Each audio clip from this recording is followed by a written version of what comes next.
वाञ्छाकल्पतरुभ्यश्च कृपा सिन्धुभ्य एव च पतितानां पावनेभ्यो वैष्णवेभ्यो नमो नमः। जय श्री कृष्ण चैतन्य प्रभु नित्यानंद, श्री अद्वैत गदाधर श्रीवासादि गौर भक्त वृंद। हरे कृष्ण कृष्ण कृष्ण हरे हरे, हरे Ram Ram Ram Hare Hare.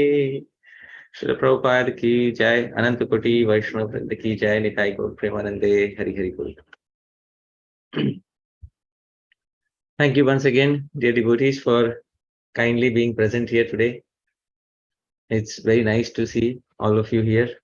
Although it's a weekday, but still all of you have kindly taken out time and joined this particular Zoom call. We try to keep it on Saturdays usually, but sometimes when it is not possible due to some scheduling issues, then we change the day.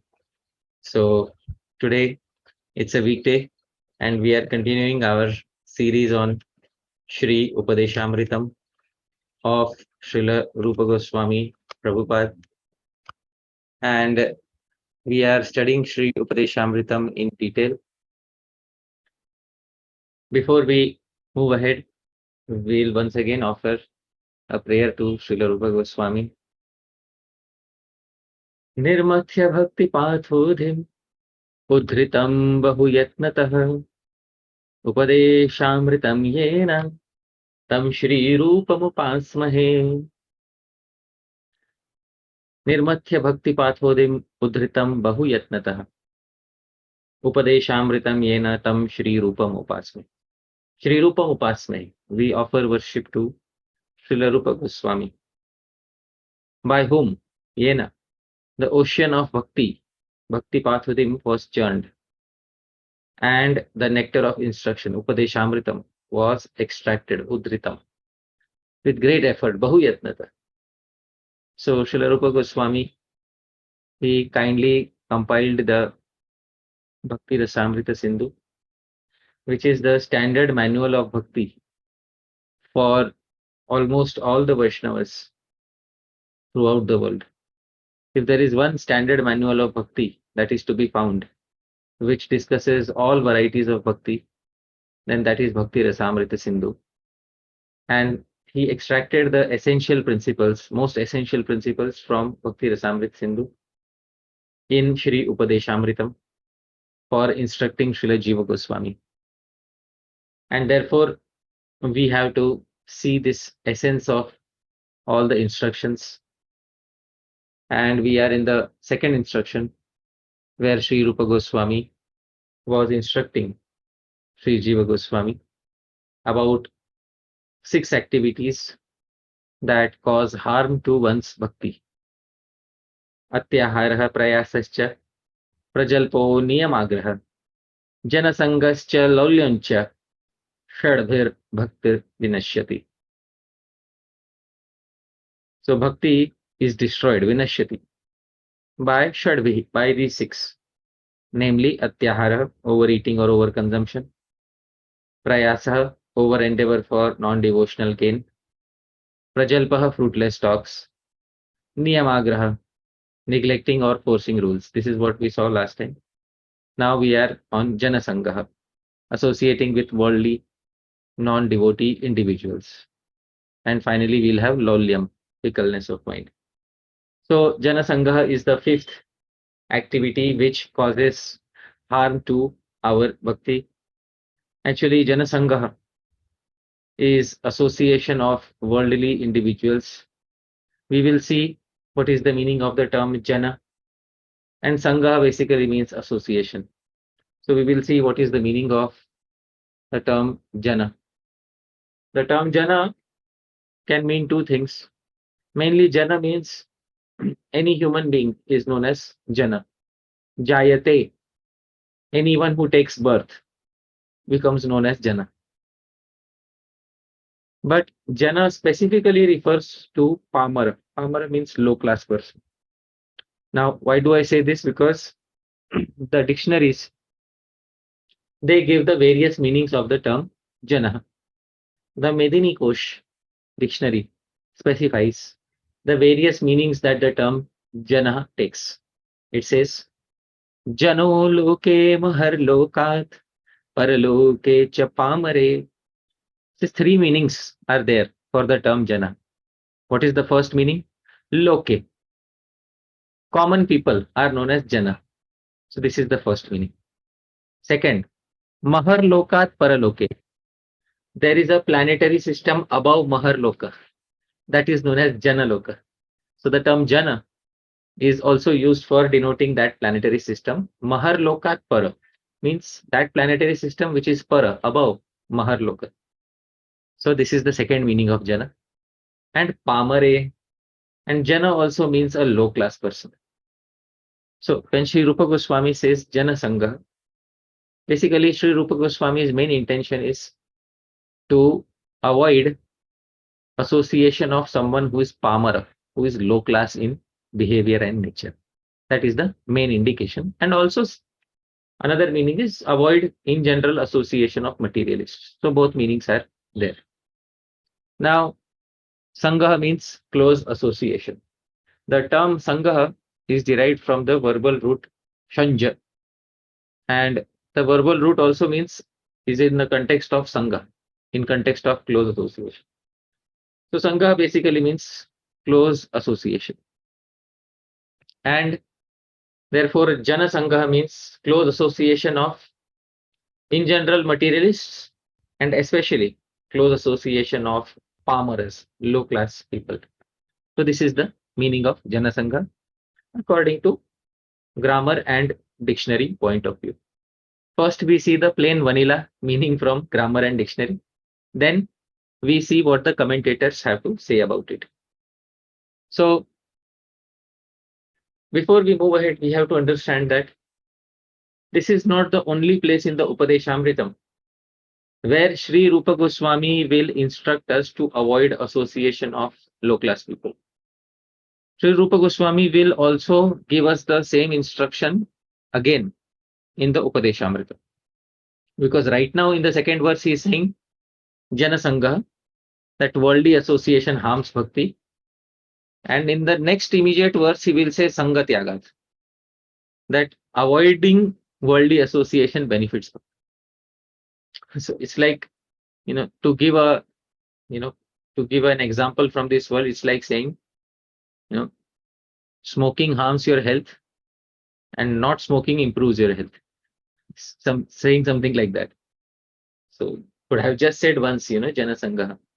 Why did you repeat the same instruction twice? That too in subsequent verses.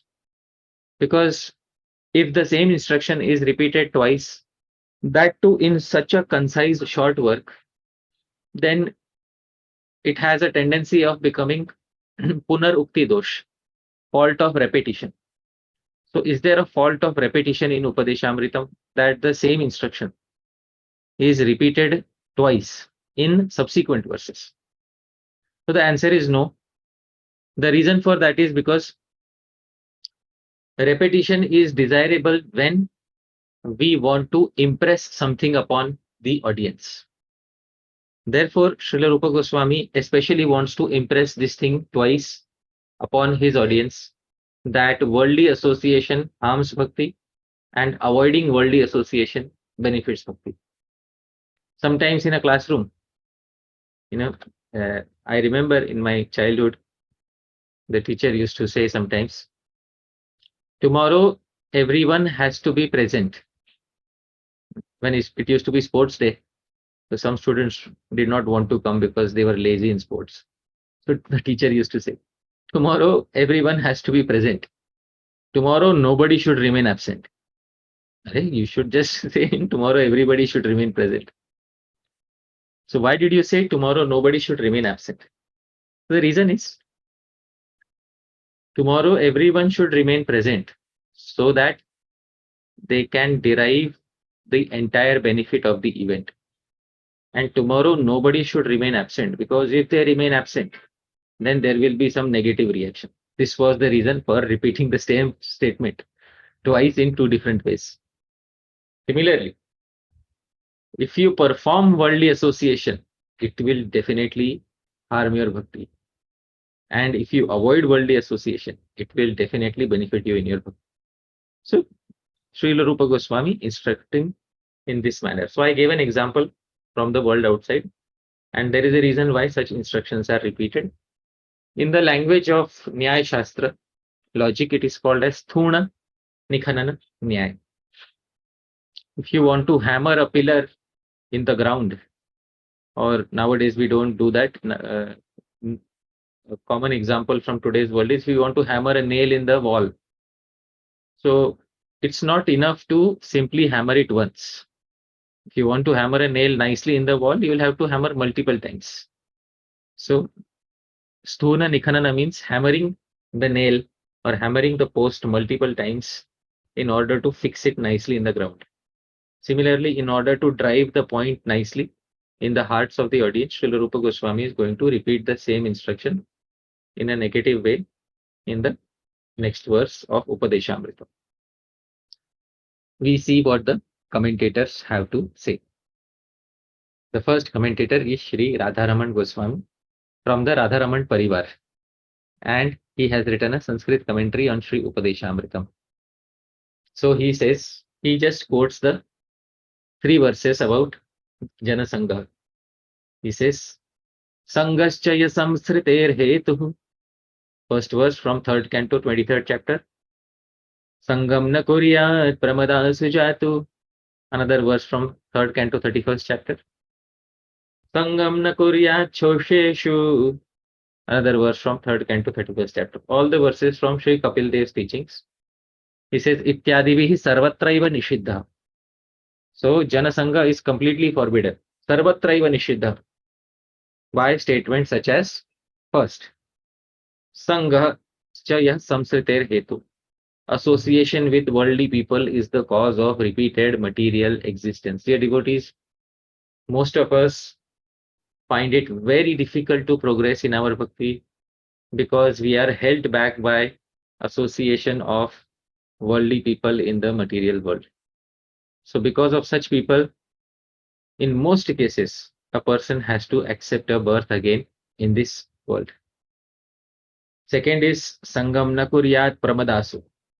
A yogi should never associate with a woman. And third is sangam na kuryat chosheshu. So one should not associate with shochya, with a coarse fool who are play toys in the hands of women. So basically these 3 verses, they completely forbid associating with materialistic people and especially associating with the opposite gender. So there are 2 things which he has brought out in this verse, in these quotations. First is associating with materialistic people and associating with the opposite gender. These 2 things he has brought out in his commentary. Srila Bhaktivinode Thakura comments on this verse and says, Jana sanga shuddha bhakta jana sanga vyatita anya jana sanga. Very clear, he says jana sanga means is to associate closely with individuals, any individual other than shuddha bhakta, pure devotees. So that becomes jana sanga. Now, please note, even associating with devotees who are not so pure and associating with them with intentions of discussing, worldly enjoyments also becomes jana sangha by this commentary. So Srila Bhaktivinode Thakura has very clearly indicated that when a particular devotee is associating with other devotee and the topic is related to bhakti, then it is not jana sangha. But any other type of association falls in the category of jana sangha. Srila Bhaktisiddhant Saraswati Thakura widens the scope of jana sangha and says, Nirvishesha Jnani va Mukti Vadir Sangha. What is jana sangha? Nirvishesha Jnani va Mukti Vadir Sangha. Association of an impersonalist, somebody who wants to merge in the all-pervading impersonal Brahman. Because association with such an individual is the cause of destruction of bhakti. So anybody who associates with such a person, basically there are many people who are spiritualists, but the understanding that they have is that ultimately everything is impersonal and Brahman is the absolute truth. So such a person is known as an impersonalist. Some people are Muktivadis. Why are you in Krishna consciousness? Because I want to go back home, back to Godhead. Is that your only purpose in being in Krishna consciousness? Yes. Why? Because only after going back to Godhead will I be happy. So ultimately their aim is their personal happiness. Whereas the ultimate aim of Krishna Bhakti is Krishna Prem, to develop love of Bhagavan. And Mukti, liberation, is a side effect of developing Krishna Prem. But there are some who are so fixated upon getting liberated. They are known as Muktivadis. In Sanskrit, they are also known as Mumukshu. Mumukshu means they are eager to get liberated. So there are some individuals who just want to end their suffering. And that is how they, practice their spiritual life. So Muktivadi Rasanga. Second is Phalakami Karmi Rasanga. So association of a person who is attached to fruitive Vedic karma. So somebody who's attached to the various fruitive activities given in the Vedas for happiness in this life and happiness in next life. And evam, finally, the biggest category, Ashu Indriya Parayan Laukika Sanga E Jana Sanga. An association of worldly people attached to immediate sense gratification. This is known as Jana Sanga. Then he says, Hari Jana Sanga Labha Ghatile Vishayi Jana Sanga Apna Haitai Vidurita Hai.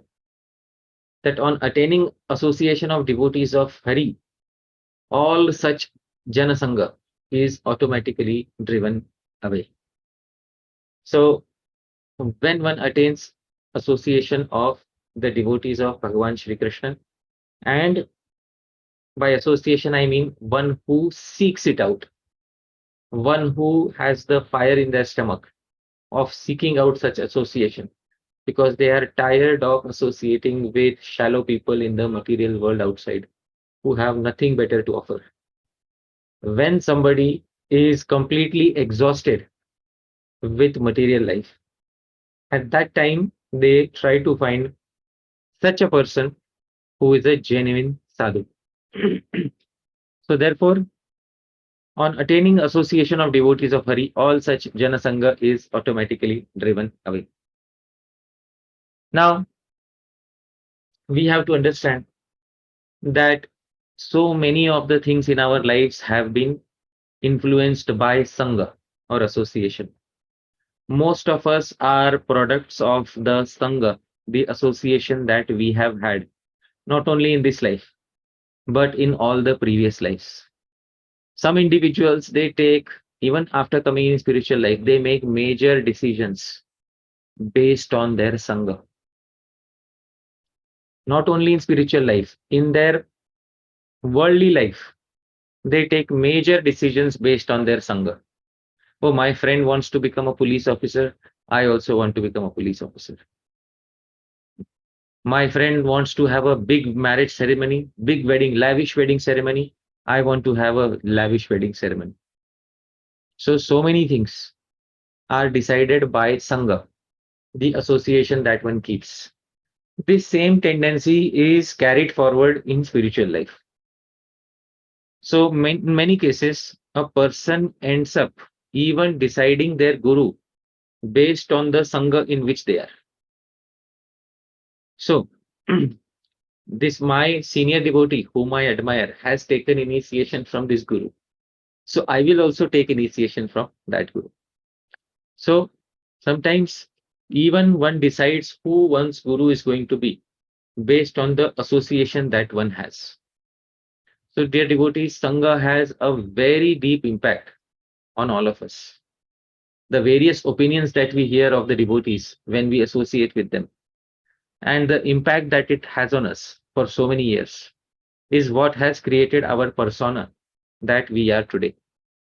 Therefore, Sri Rupa Goswami quotes a verse in the Bhakti Rasamrita Sindhu, which is originally quoted by Hiranyakashipu to his son, Shri Prahlad. Sri Rupa Goswami quotes this verse. Yasya yat sangatihi pumso manevat syat sa tadgunah. So Hiranyakashipu, the original intention of the verse was completely different. Hiranyakashipu was saying it with a completely different intention. And the intention with which Sri Rupa Goswami has quoted it is the exact opposite of it. But Acharyas sometimes do that. So Hiranyakashipu was very unhappy that Prahlad was associating with these devotees of Vishnu.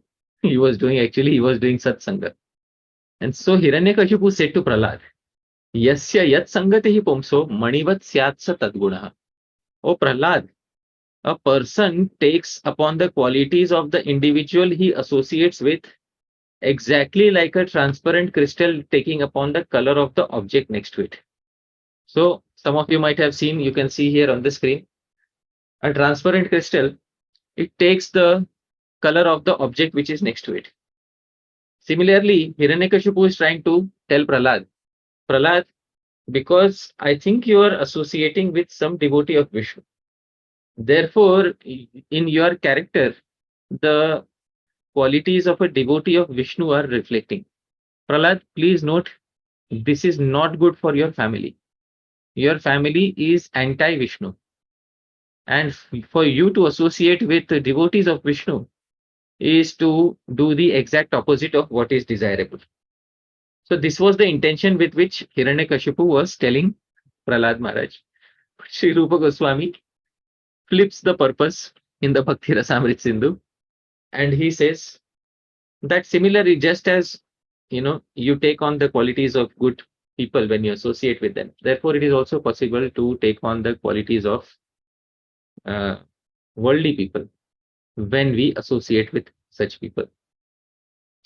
Therefore, it is very important for us to understand that not only in the world outside, but even in the devotee samaj, in the devotee society, when we are associating with devotees, how do we decide which association is good and which association is not so good?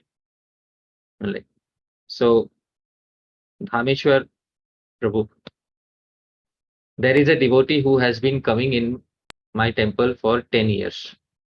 So, definitely he is a senior devotee. So, his association must be good for me. Am I correct? Not necessarily. I would say it depends on the effect that it has on you to associate with that person. But Prabhu, he is a senior devotee. Everyone calls him a senior devotee. It's not a matter of time, but quality. Right. So sometimes these labels are put upon individuals, and based on these labels, we start associating with them, or we start thinking that these people are desirable association. But if we start deciding our association based on external labels, what are external labels?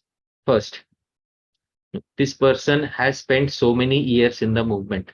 Therefore, necessarily he or she must be good association.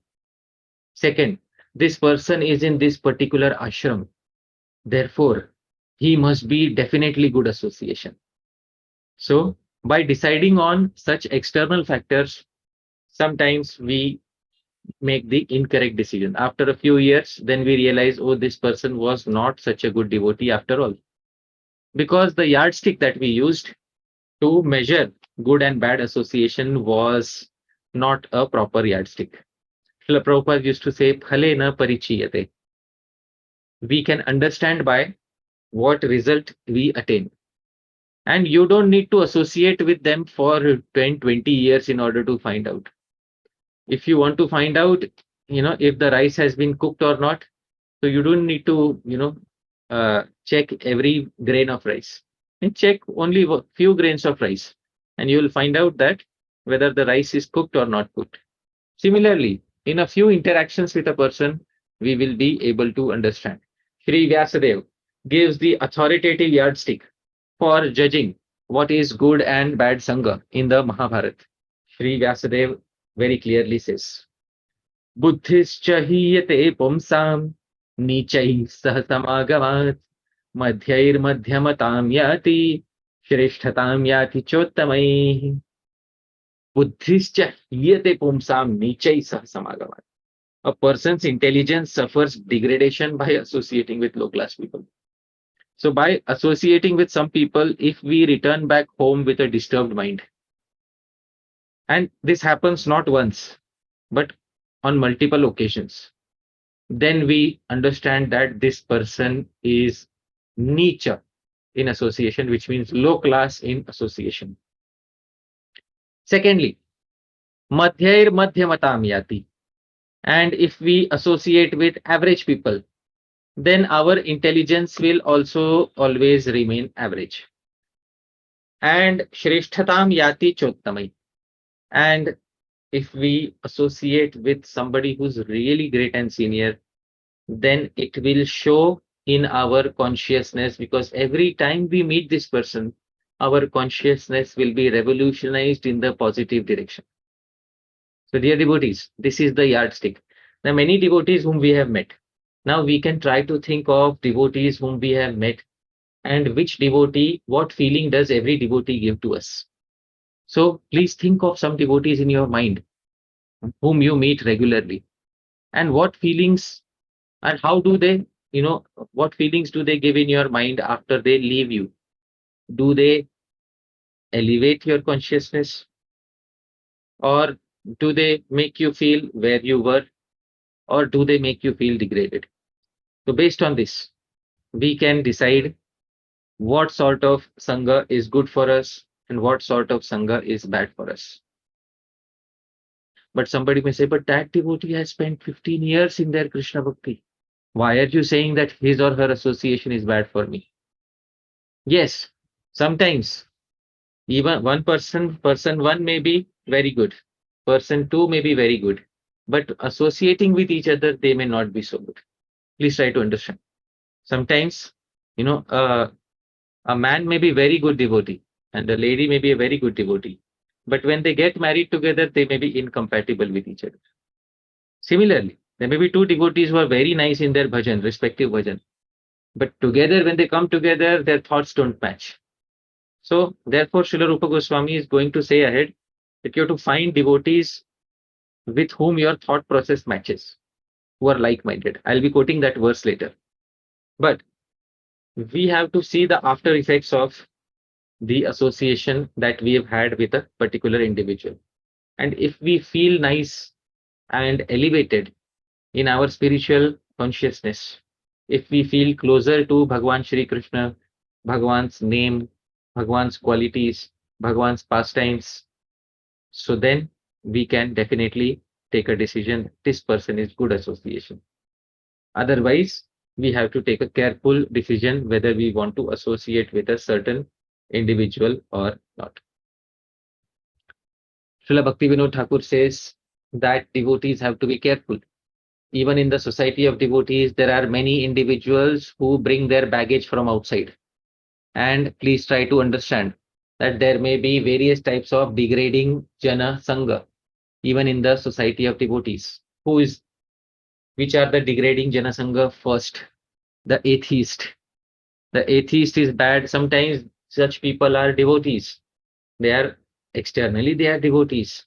Internally, they have given up on the path of Krishna Bhakti. Internally, they have decided, I don't think the process works. I will give up here. But they can't renounce the institution of devotees. Why? Because they like to socialize. Many people come to the Sunday program because they like to socialize. That is their primary reason for coming to the Sunday program, because they love to socialize. Krishna Bhakti and etc. is not so important for them, but they really love to socialize with others. Internally, such a person may be an atheist. When they see the deity, they may be seeing the deity simply as stone. When they chant the Mahamantra, they may be thinking of the mantra simply as a set of syllables. And when they meet a Vaishnav, they may be seeing a Vaishnav simply as an ordinary human being. Such people are internally atheists. When we meet such people, they will inevitably try to plant some thoughts of theirs in our mind. from time to time you will hear such people expressing their doubts about the process of bhakti. If you meet such a person who from time to time is planting doubts about the process of bhakti in your mind, please know that such a person may definitely internally be an atheist. So it is possible, quite likely, because there are some people who meet us simply for discussing their serious doubts about bhakti. So one time I remember a devotee who came to me and frequently used to ask me, Prabhu, this particular thing is given in this Shastra and that particular thing is given in that Shastra. And he was not able to reconcile both of them. And then he immediately gave the conclusion. I think, all the Shastras are not written by Vyasadeva, including the Bhagavatam, it is man-made. So I immediately understood that externally he is staying like a devotee, but internally he is living the life of an atheist. If I associate with such a person more, then he may start planting his doubts in my mind. There was recently also, I have come across many individuals who are like that. There is one particular case I remember. One particular person came to me simply because, the only queries he has is about doubts in our sampradaya. So, Prabhu, I have a doubt whether our sampradaya is bona fide or not. I said, there are millions of other topics to discuss. In my mind, I am thinking the millions of other topics to discuss. But the only topic that this person comes up with is doubts in the sampradaya and comparing with other sampradayas. So this person basically has no faith in the process or in the sampradaya. Such a person's association should be carefully restricted and avoided. So this is first type of person, dear devotee, is known as atheist. Second is impersonalist or voidist. There are some, especially in the world outside, there are many spiritual groups. And when we go and closely associate with them, their thought process is that, everyone be peaceful, everyone, it's all okay. Every particular path of worship is good. All gods are okay. There's absolutely no problem. You follow your path, I'll follow my path. Everybody will attain the same goal in the end. Everybody attains nirvana. So that is what many individuals they profess. And sometimes such individuals are also found in devotional circles. In Chaitanya Mahaprabhu's times, there was one such individual named Mukunda. And Mukunda, one day he will associate with the yogi, another day he will associate with the impersonalist, third day he will associate with the devotees, fourth day he will associate with a Mimamsa, a Vedic ritualist, and then he will come to associate with Sri Chaitanya Mahaprabhu. Sri Chaitanya Mahaprabhu very clearly told Mukunda that even after a million lives, you will not be able to attain my association. So, although Mukunda was an eternal associate, but Sri Chaitanya Mahaprabhu, through his behavior, he showed that such people are ultimately not going to attain anything substantial. Such people are very confused in their own journey. They don't know what is their resting point. They want to try out everything. And, they also want you to join them. Dāmeśvara Prabhu, I'm on a journey. I'm on a spiritual journey, Prabhu. Would you like to join me on my journey? Maybe sometime later. So, so this journey is not going to lead anywhere, because this journey ultimately leads in cloudiness and confusion. Because only that journey can reach a certain endpoint which is based on Shastra. And since the journey into impersonalism and voidism is not exactly based on the tenets of Shastra as given by Vyasadeva, they are based on mental speculation of various commentators. Therefore, a person does not end up attaining any particular stability and peace, and therefore associating with such a person degrades one. Third is association with a sense gratifier. Dāmeśvara Prabhu, what are you doing on the weekend, Prabhu? Today is Monday. What are you doing on the weekend? Saturdays we go to the ashram here in Long Beach, and Sundays to the temple in Laguna Beach. Oh, I have 2 tickets for the baseball match. Would you like to come? No, thank you. Come on, Prabhu. It's okay. You don't have to be so uptight in your bhajan. I would, but I don't particularly care for sports. But thank you for the invitation. Okay, but movies maybe. There's a good movie, Prabhu, and we'll get first day for sure. How about we go to the temple instead? Prabhu, temple you're going every week. It's the same program every week, Prabhu. I'm tired of going to the temple every week. Sometimes, right. Prabhu, sometimes you should take a break. I think you're doing niyamagra. By going too much to the temple, you're performing niyamagra. I'm really happy with it. I get a lot out of it. But if you want, So, you can come to my jujitsu class. yeah, that sounds like a good idea. So, having devotional friendships is good. But when the central point of a devotional friendship is sense gratification, please try to understand. See, sometimes devotees have good times. Sometimes they go out, they travel to various places. I'm not commenting about each and every incident that they go out and have some fun in the world outside. But if the main central point of the friendship is based on sense gratification, if the friendship is centered around sense gratification, then such friendship is jana sangha. Basically, it will degrade us.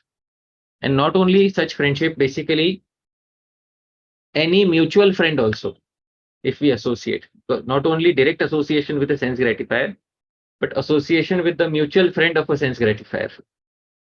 That means direct smoking is harmful and indirect smoking is also harmful.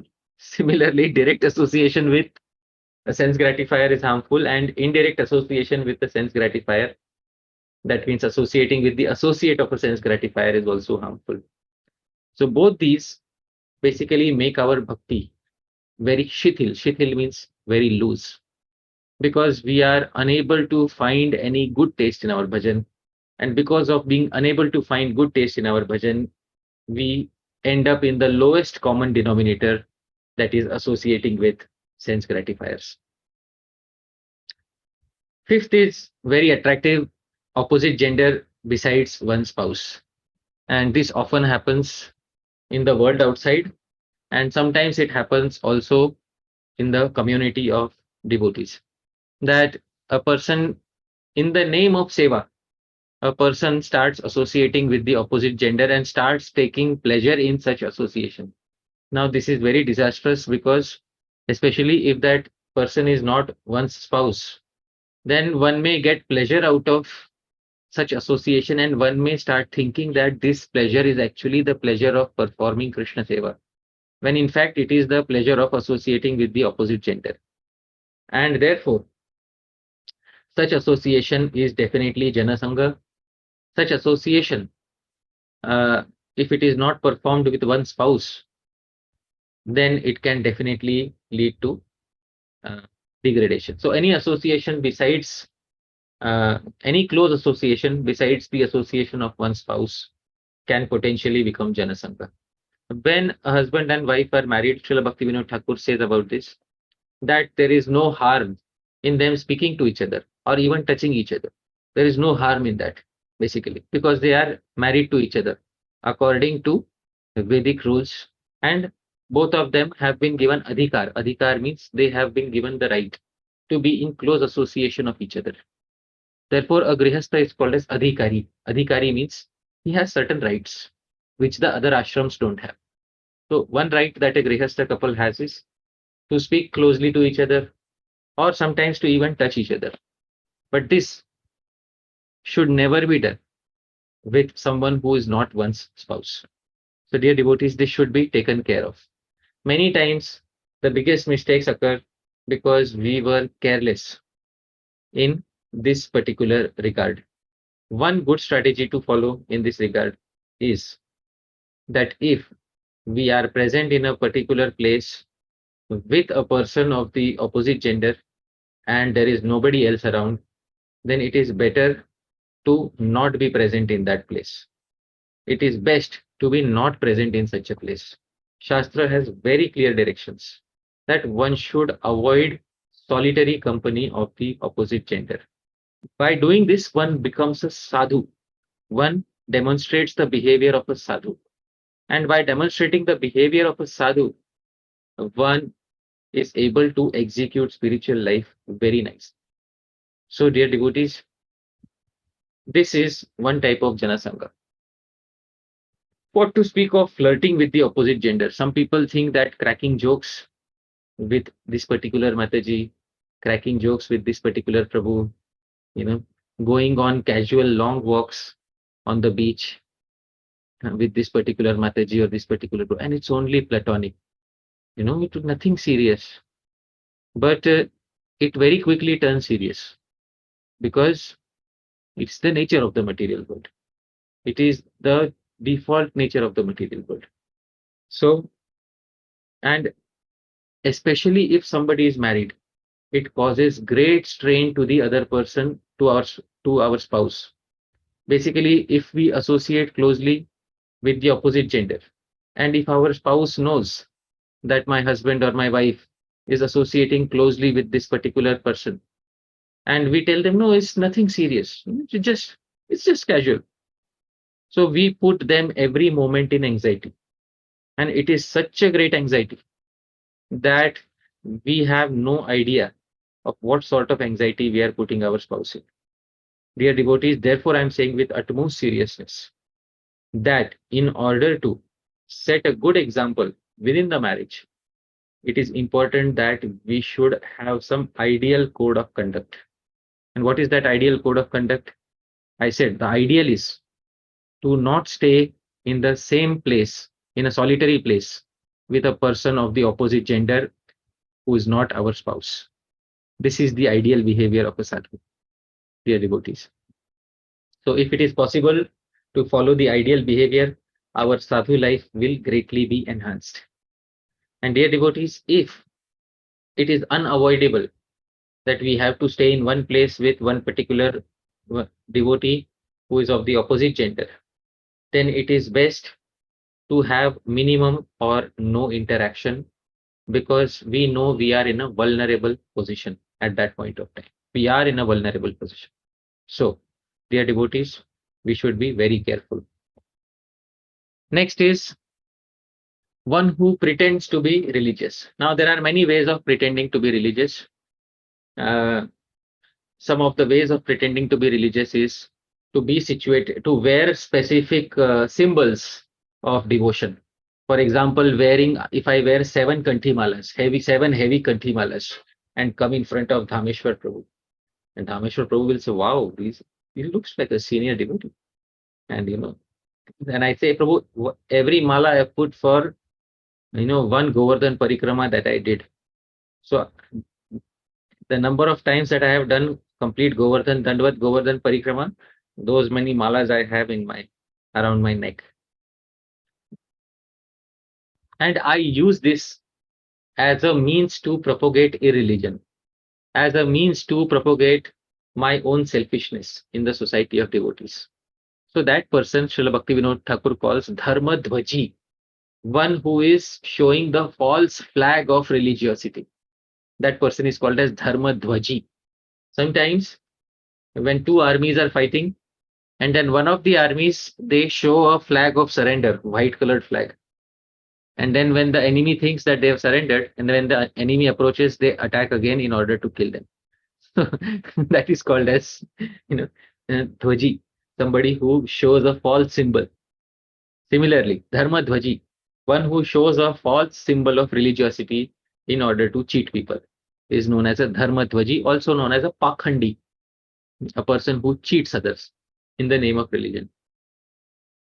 Such cheating can also be done by showing any one of the skills that one has. There are two important skills which give one immediate fame in the society of devotees.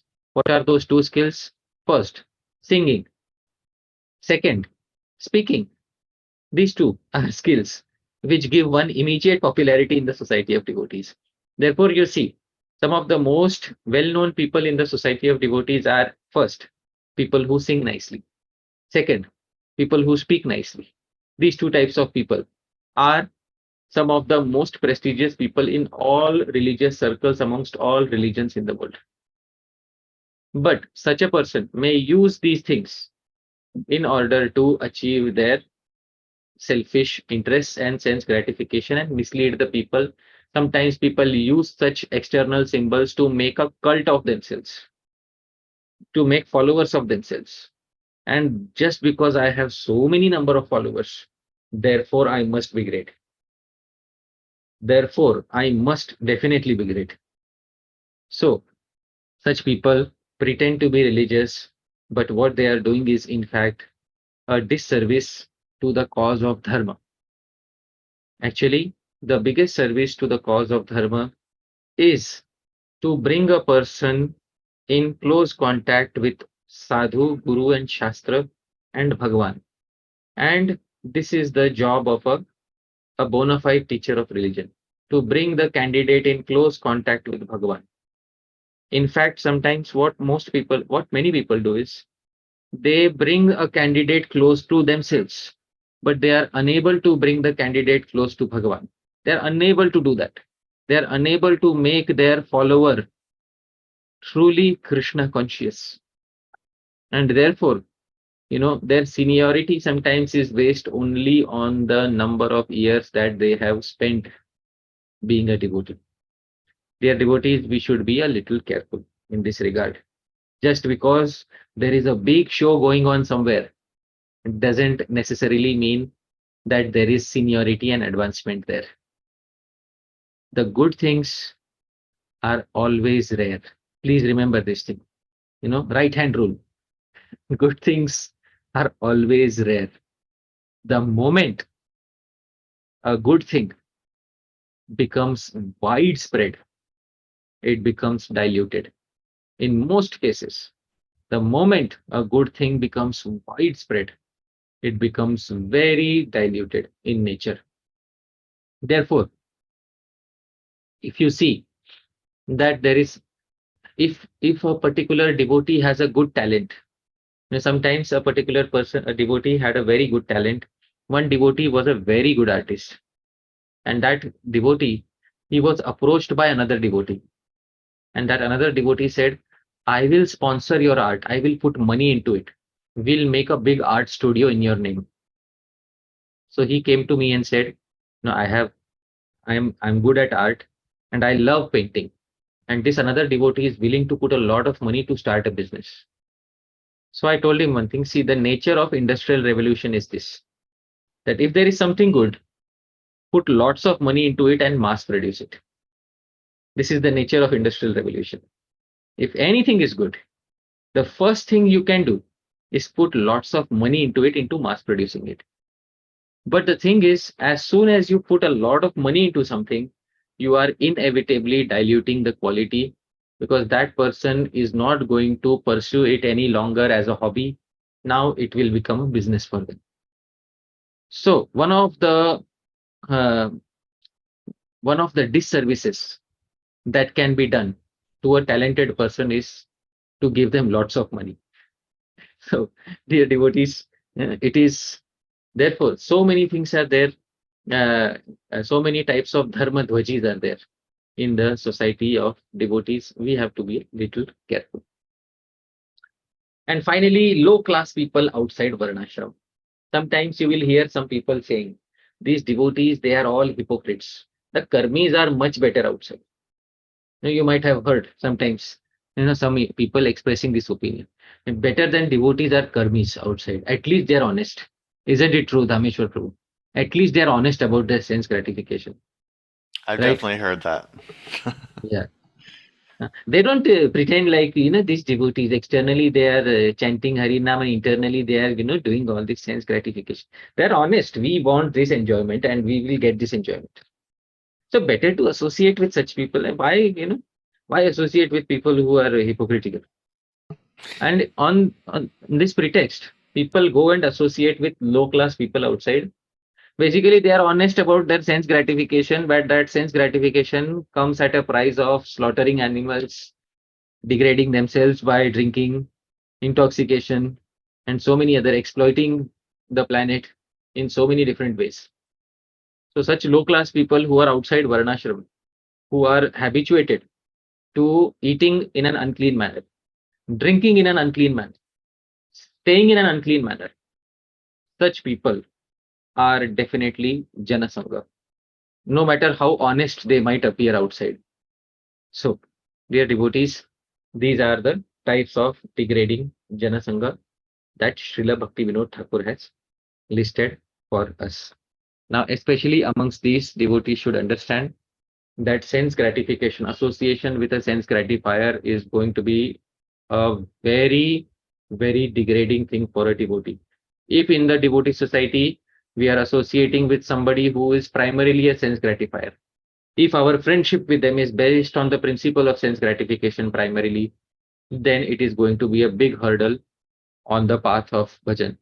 Srila Vishwanath Chakravarti Thakur says, Vishaya-vishta-chittanam Vishnuaveshah suduratah Varuni dikkatam vastu Vrajan aindrim kimapnuyat.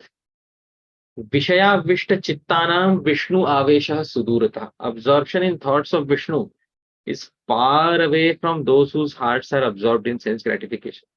Then an analogy. How can an object lost in the western direction be found by searching the east? This devotee got lost in sense gratification. You will never find him on the pathways of Krishna Bhakti.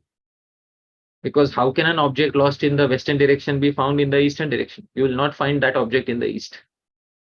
Therefore, if we continue to associate with people who are like that, and we continue to base our friendship on the principle of sense gratification, definitely such association will be non-beneficial for our bhajan in the long run. In the long run, we will start thinking this is what bhakti is all about. Find a good friend to have, what is bhakti all about, Dhāmeśvara?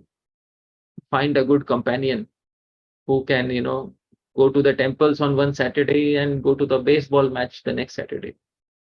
A balanced companion in bhakti is what you need, Dhāmeśvara. When will you realize this, Prabhu? So, this sort of thought process enters into the mind.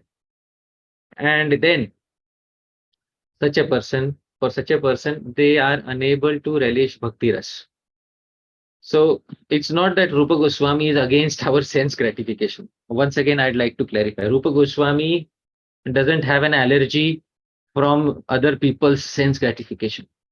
Rupa Goswami's problem is that he's specifying our problem is that if you do these things, you will not be able to relish bhakti ras. And if you're unable to relish bhakti ras, you will not be able to progress ahead in our bhajan.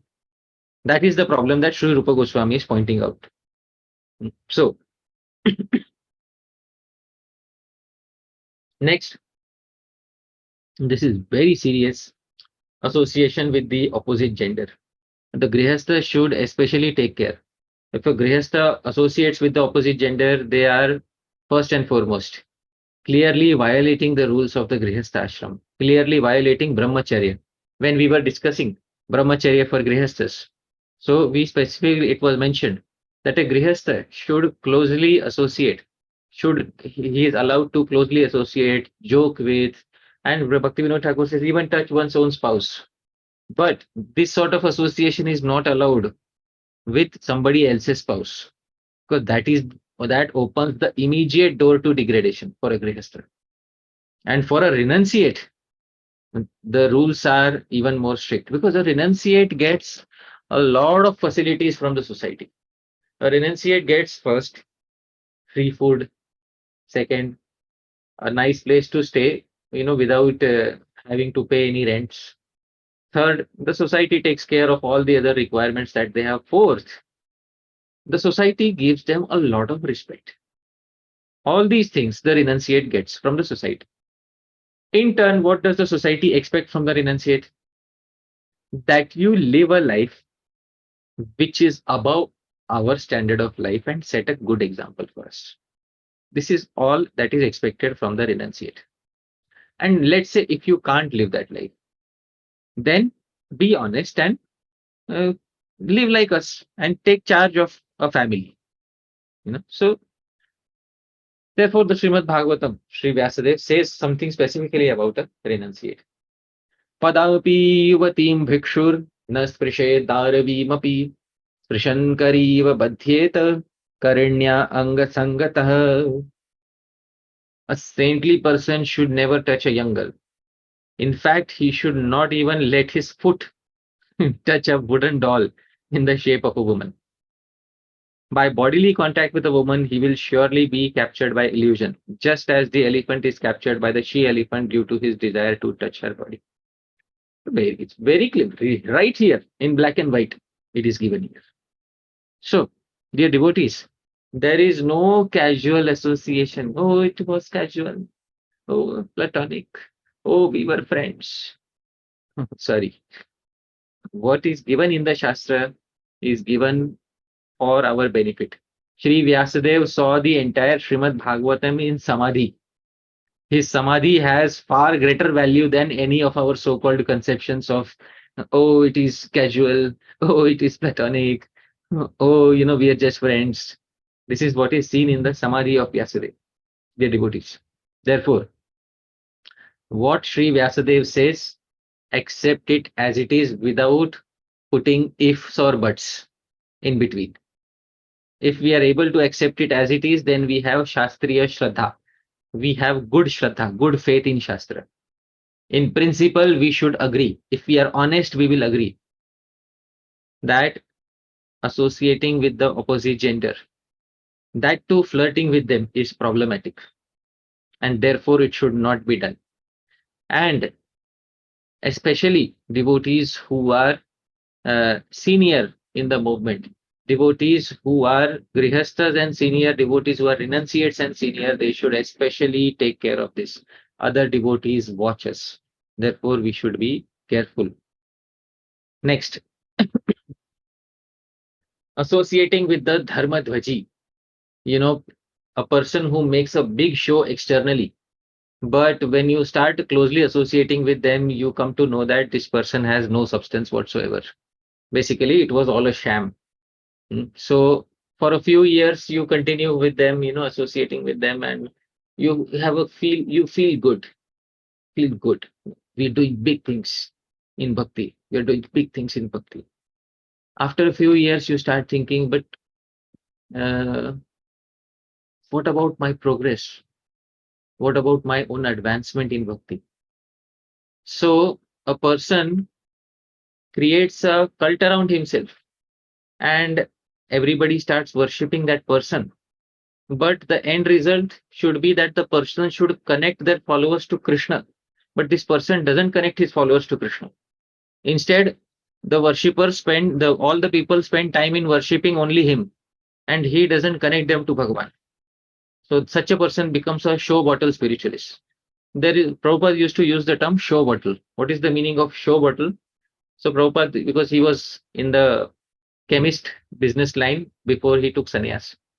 So there is something called as a fake medicine, which is, put in a similar looking bottle, but that medicine doesn't work. So such medicine is called a show bottle medicine. So Prabhupada used to use the term show bottle. So show bottle means externally it looks like a medicine, but internally it's not medicine. Similarly, externally a person looks like a sadhu, a person walks like a sadhu, a person talks like a sadhu. But on closely associating with them, you don't find the necessary advancement that you should get. The genuine mark of a sadhu is that on associating with them, we will experience immediate advancement in our bhajan, and we will experience that every single time that we meet them. You will receive much more than what you are giving them. The first thing, you will receive much more than what you are able to give them. A good hallmark of a sadhu. The sadhu will generously give you much more than what you can give the sadhu. Much more. Instead of engaging you only in their selfish seva, the sadhu will first and foremost give a lot to you. Give a lot to you. Give a lot of advancement to you. Take this advancement for free. So this is the hallmark of a genuine spiritual sadhu, genuine saint, that without expecting anything from you, he gives you a lot of advancement simply by coming in contact with you. Like a coconut tree. What does the coconut tree expect from you? What does it expect from you? Nothing. The only expectation it has is, when it is a small sapling, you give it little water. Little water you give it when it's a small sapling. When it grows large enough, it is able to sustain itself on rainwater. And throughout its life, it gives sweet water. You gave it ordinary water, but it gives you sweet water.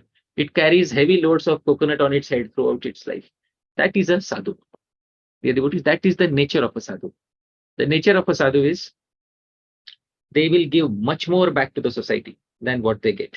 First characteristic you will see. And second thing is, they will be less interested in creating a personality cult around them. Not so much interested in showing their advancement. In the Srimad Bhagavatam, it is said, Kritasya aparikirtanam, 11th canto. Whatever advancement you have made, don't make a show out of it in front of the entire world. Try not to make a show out of it in front of the entire world. So you will find genuine sadhus who are like that. And somebody who is a show bottle spiritualist is also known as a pa-khandi. In one of the commentaries to Srimad Bhagavatam, the term pa-khanda is described.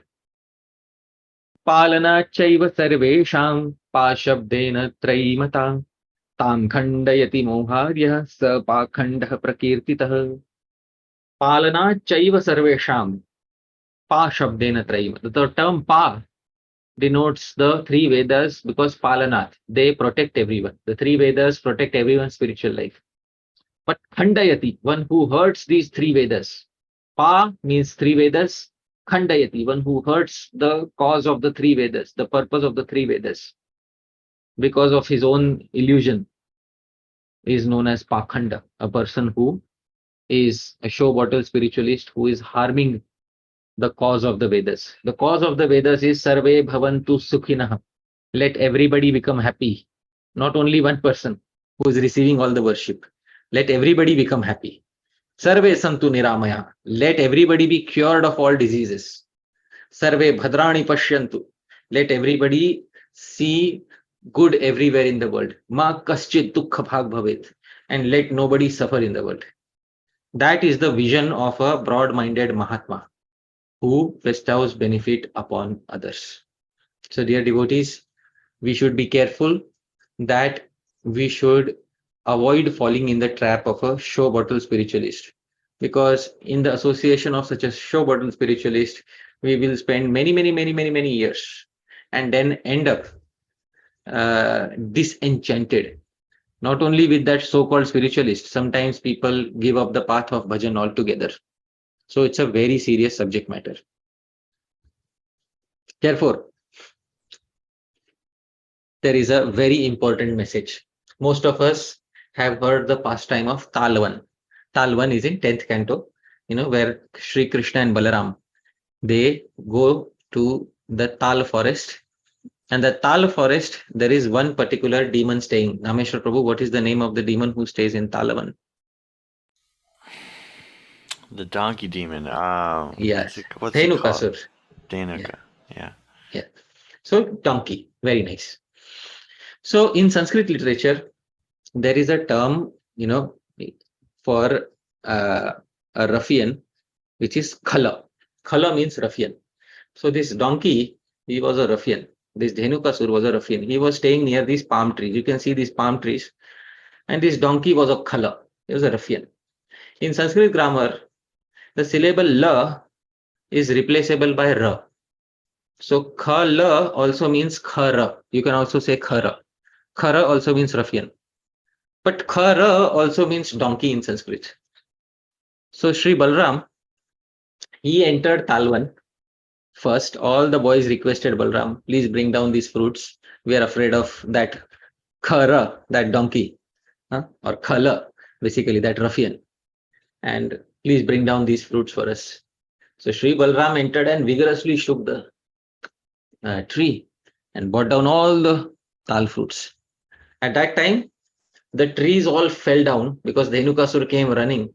And what Sri Balram did, he swung the donkey and threw them on the trees.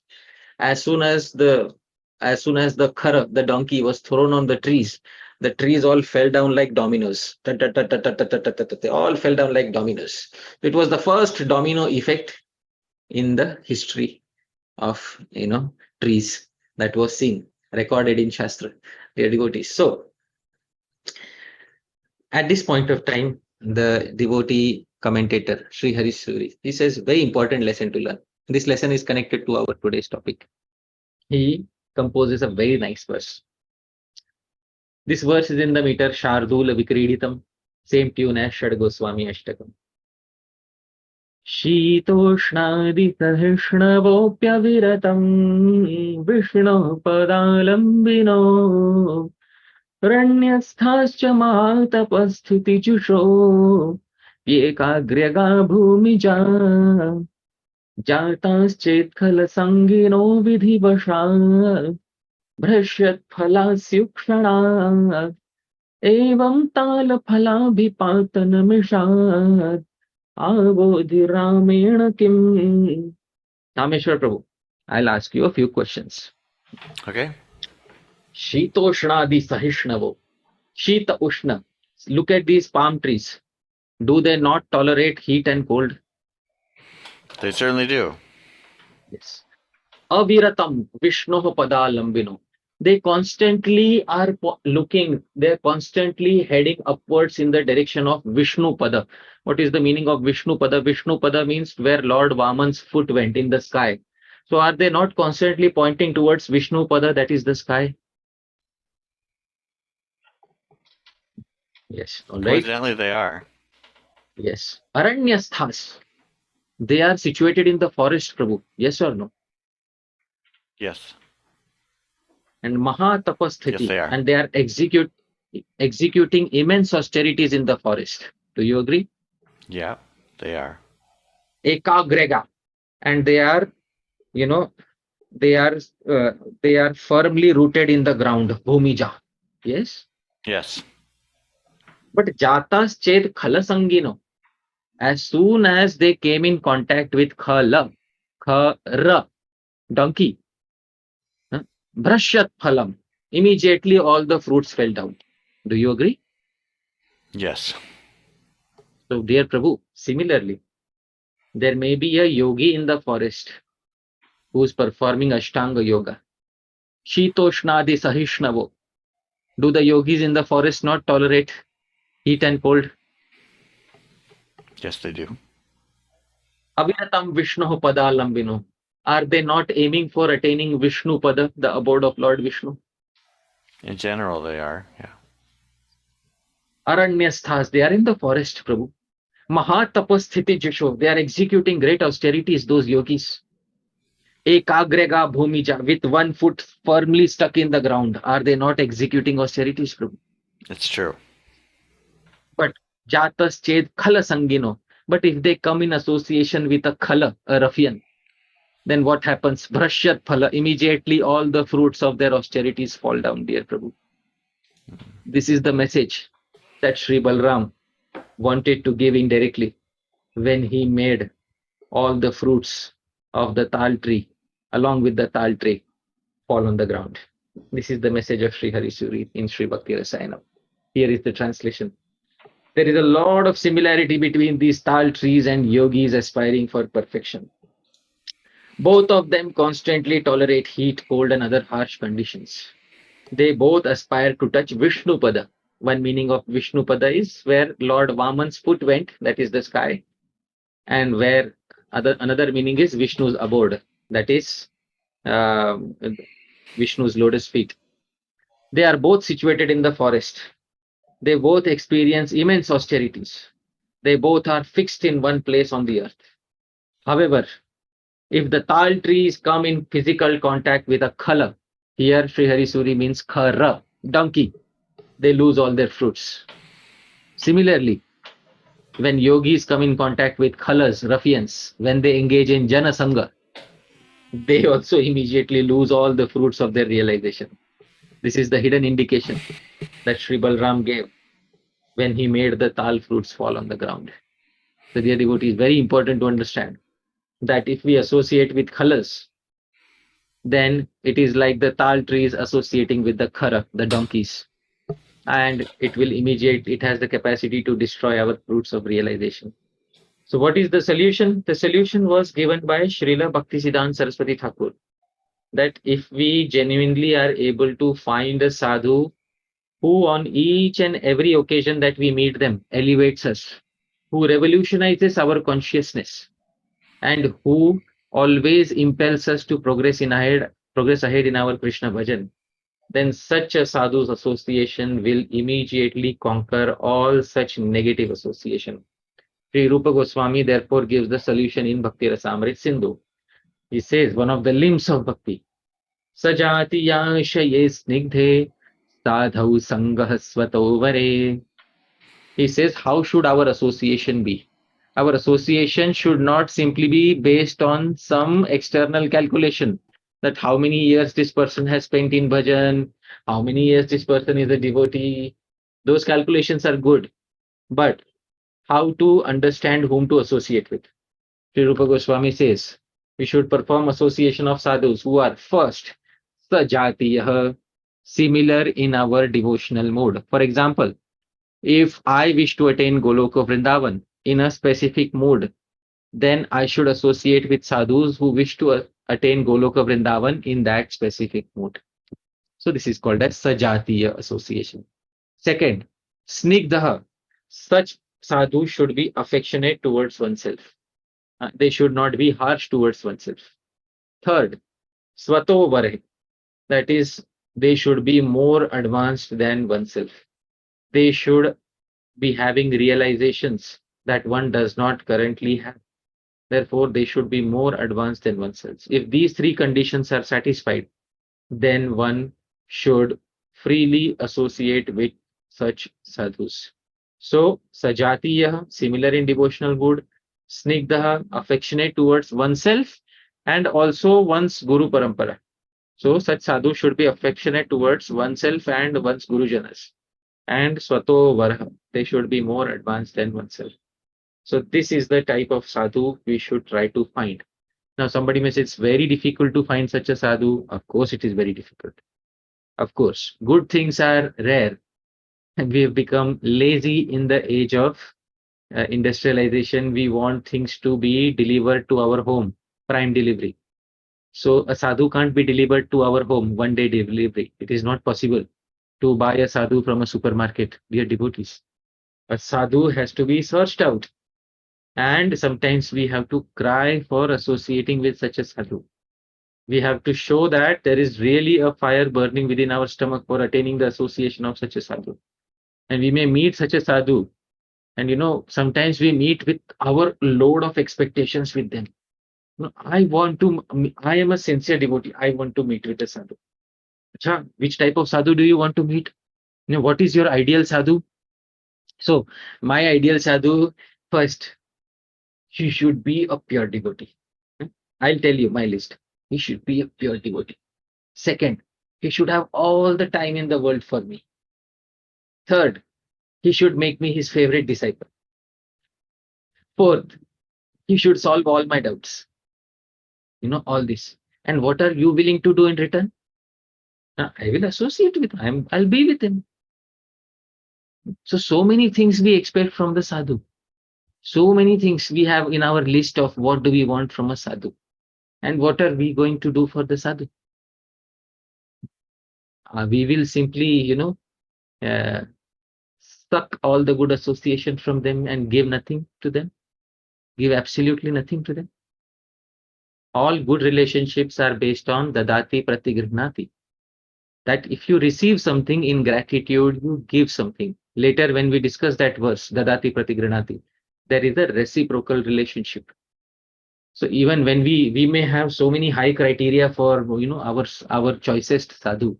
I want a sadhu like this and like that.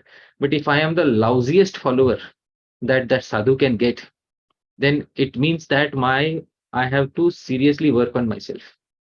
So I cannot just, simply have a set of expectations. Many times, you ask people, what sort of a wife do you want? So they say, oh, she should be beautiful. And, she should be nice to me. She should cook 3 times a day for me. And she should speak sweet words for me. And what will you give her?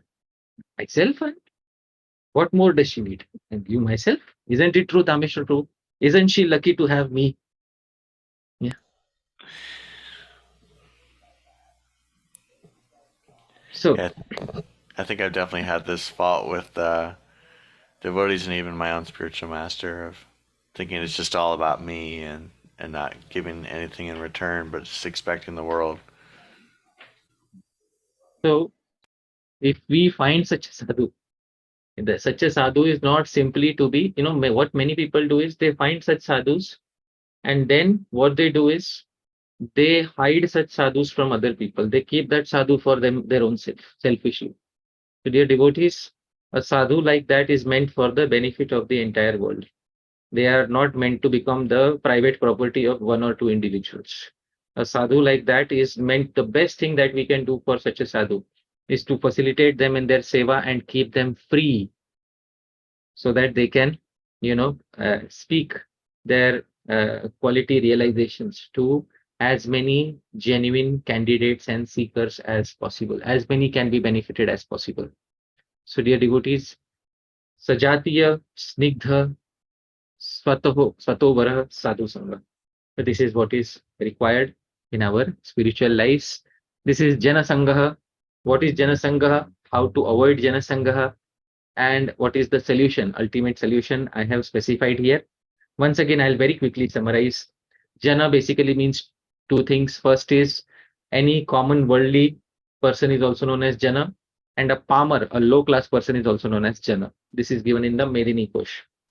Close association with such people becomes Jana Sangaha, especially when we start taking taste in such association. A Grihastha may have to associate with people outside, but he associates with them just like one associates with a shopkeeper, only for the purpose of the required business. Nothing more, nothing less. We don't become attached to shopkeepers. We don't start flirting with shopkeepers usually.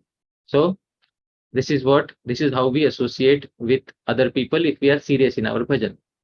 Now, in devotional circles also, there are many types of negative association which one should be careful of.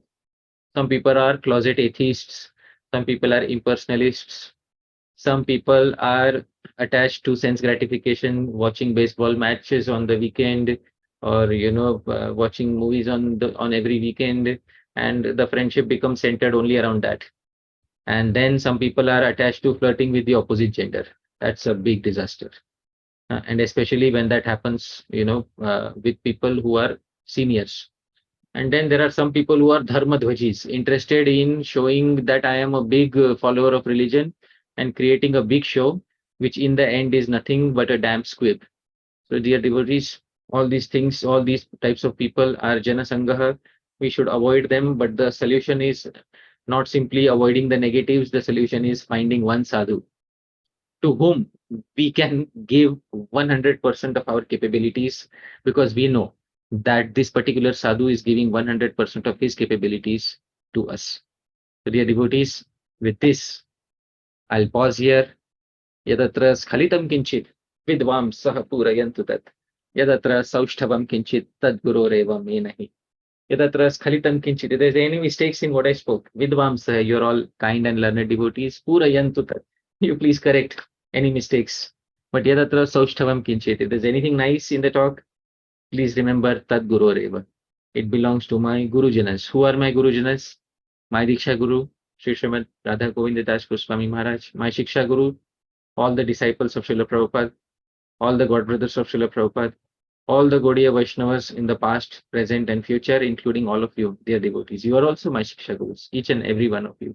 So all of this belongs to you also. May nahi, it doesn't belong to me. Thank you very much, dear devotees. Jagat Guru Srila Prabhupada ki jai. Srila Rupa Goswami Prabhupada ki jai. Srila Jiva Goswami Prabhupada ki jai. Nitai Gaur Premanande Hari Hari. Hare Krishna. Thank you so much, Hari Parsha Prabhu, for a wonderful presentation of so many important instructions for everyone's benefit. It's really clear how much time you put into this, so we're really fortunate to receive these teachings from you. And we'll go now to questions and comments. I actually don't see any hands up. Usually there's a bunch of hands up by now. Okay. So our first question is from Radhika Vallabha Prabhu.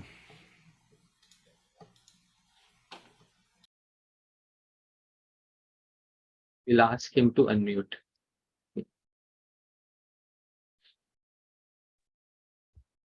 Hare Krishna. Yes, Prabhu, please go Hare ahead. Krishna. So really very profound class actually. Very inspiring, and I think you really brought out the principle of sadhu sanga and avoiding the wrong association. So quite instructive. Thank you for all the profound, wonderful quotes actually. I had one question that sometimes, like for the past few years, like I am, especially during the COVID period and before that, I started learning, say, Sanskrit Vyakarana and different allied subjects like some Nyaya and other courses. And most of the things I learned from people, not the society of devotees, but other dharmic people, mainly through online courses. And so one thing I found that in many of these people, one consistent thing which I found was that they taught very nicely, and they never charged anything. They never charged anything. In fact, some of the people, they didn't even give an indication of that you should pay some amount or something like that. They and also I found that many of these dharmic people, they are not like some of them may be impersonalists, or some could be having different other philosophies, but they just start that particular subject. And then on the other hand, I also saw a contrast in the community of devotees and the systems within our devotee community. Like when we teach sometimes the highest scriptures like Srimad Bhagavatam, and we have the first point is that there's a particular charge. Sometimes even for online courses, there are so much of charge actually. So just seeing from this, like from today's class point of view, that sometimes some people pose as devotees, but then they have different things inside this one. Of course, I don't want to immediately conclude something on the systems, but how do we see that when we teach the highest scripture, which is about selfless service to Krishna, but then there are such kind of systems which are based on money.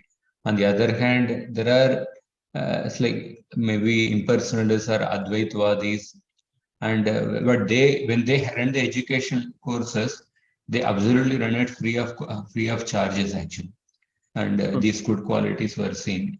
How do we reflect on them actually? Oh, very nice. Okay. So I'll quickly summarize your question that recently you started learning Sanskrit grammar, Nyaya, etc. And you're learning these because you have a deep interest in Shastra.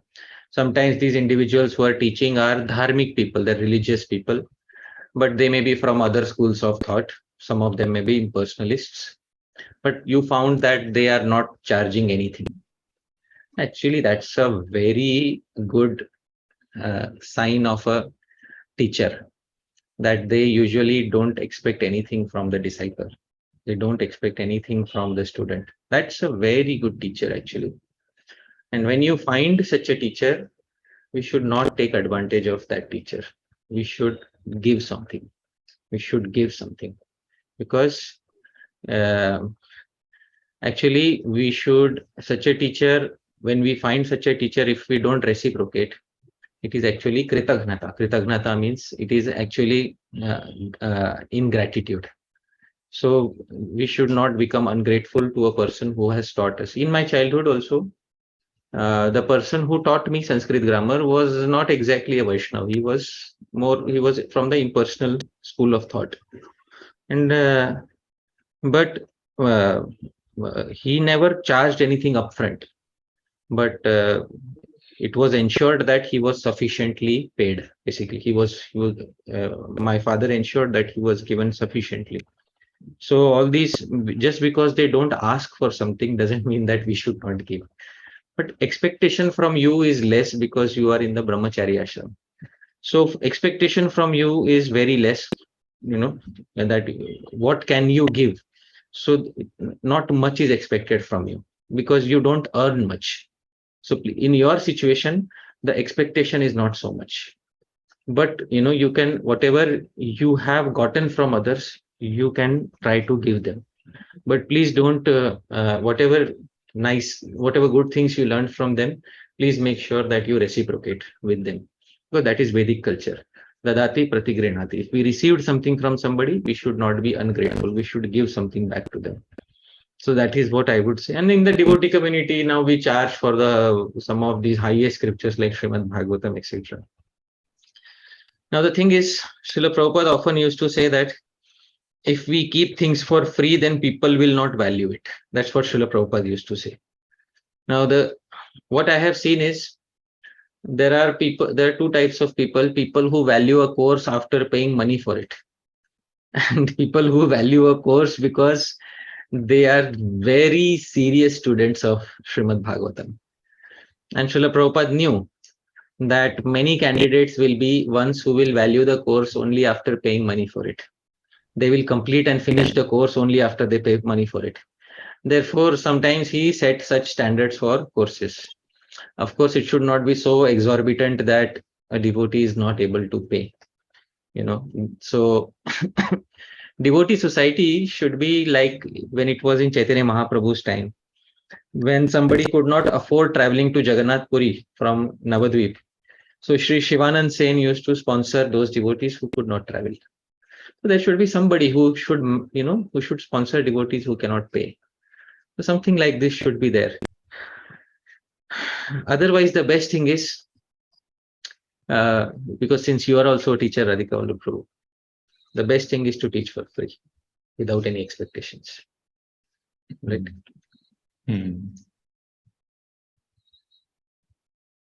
Yeah, right? Thank you, Prabhu. If you learned from your teachers for free, then make sure you teach others for free. Okay? Yeah, thank you, Prabhu. Thank you for sharing. Thank you. Thanks. Thank you. Hari Pārṣada Prabhu, I have a question about questions. I think a lot of us here would love to be counseled by you and to receive guidance in our personal lives, and naturally we're thinking about how to apply what you teach in our lives. We also have a lot of devotees who would like to ask questions. So I was wondering if someone has a question for you that relates to a situation in their personal life, do you prefer that they explain the details so you have more information, or that they try to make the question more concise? Yeah, if it is regarding a problem in their personal life, then they should keep it concise and hide the details. If it is not regarding a problem in their personal life, it is regarding some other aspect of their personal life which can be expressed in public, I am okay with it. Sometimes devotees come and express their problems of their personal lives openly, which is okay with me, but later they start feeling, why did I do this in a public lecture? So I personally am not so much affected by it, but my general recommendation is, if somebody has a problem in their personal life, better to ask privately. But if there is a situation which is pertaining to their personal life, but not such a big problem, which they can express openly without revealing any sensitive information, that's okay. So that is what that is the ideal balance that can be achieved. So thank you for clarifying. Yeah, therefore, in the class where we were dealing with upasthavegam, the urge of sex, I said that devotees, please don't ask any personal questions, because most of those questions would be problems. So therefore, for that particular class, I said, please let's stop the personal questions for that class. But other classes, not so much. But in general, guideline is this, that if it is related to some personal problem or issue, then best is, to ask it personally and not, in public. So that's what. Excellent. Thank you for clarifying. Next, we have Vrinda Sundari Mataji.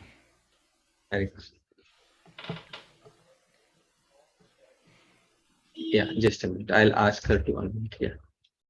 Hare Krishna. Hare Krishna, Prabhu. Thank you My pronouns. for class.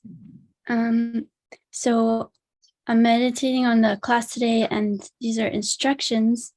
And it seems like they're instructions for the individual. And I'm wondering, in working with others junior to us, how do we find the balance? Because I may choose to associate with certain individuals based on the instructions that I'm reading, Nectar of Instruction, and I may discriminate accordingly. And someone may have different, choose to associate with someone else who I may think like, well, I don't really want to associate with them, but they have good results. But when it comes to juniors, how do we balance between letting them, hear these instructions given by the acharyas and make their choices, and at the same time guide them in a way that's clean, that we're not that we're allowing them to grow, and at the same time we're not like unnecessarily finding fault with other Vaishnavas. Right. So the query is that if there are some juniors and we wish to guide them on what is good association, how do we guide them and at the same time elevate them and at the same time not commit any offenses? Is that the query? Yes. All right. Or did I get it correct? Because if there is something you want to add to that, please, because it was a slightly long question. So did I get your query correct? Yes. There's sort of like a small little part about understanding that I may see things in a different way than somebody else. Someone else might guide that individual differently. So we should try to keep our guidance ideally from what is given by the previous authorities. That is the safest path. The safest path is to guide them according to what the previous authorities have told, because that is time tested. It is going to work. It has worked for thousands of years nicely, and it will work in the future too. And different individuals may guide them differently, but we should guide any person under us in such a way that they will very quickly become liberated. Sa vidya ya vimuktaye. Good knowledge is that which liberates one even in this life. It makes one feel liberated, and definitely after this life it makes one attain the final liberation. So our teaching should liberate our students. Our teaching should free them instead of binding them in a system.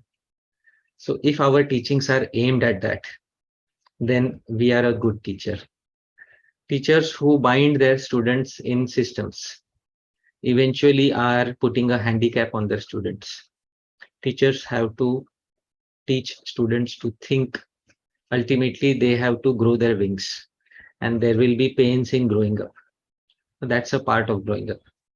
So ultimately, we have to teach them in a way that they can become as liberated as possible through the vision of Shastra, and they will be able to make decisions for themselves in their spiritual lives by looking at Shastra.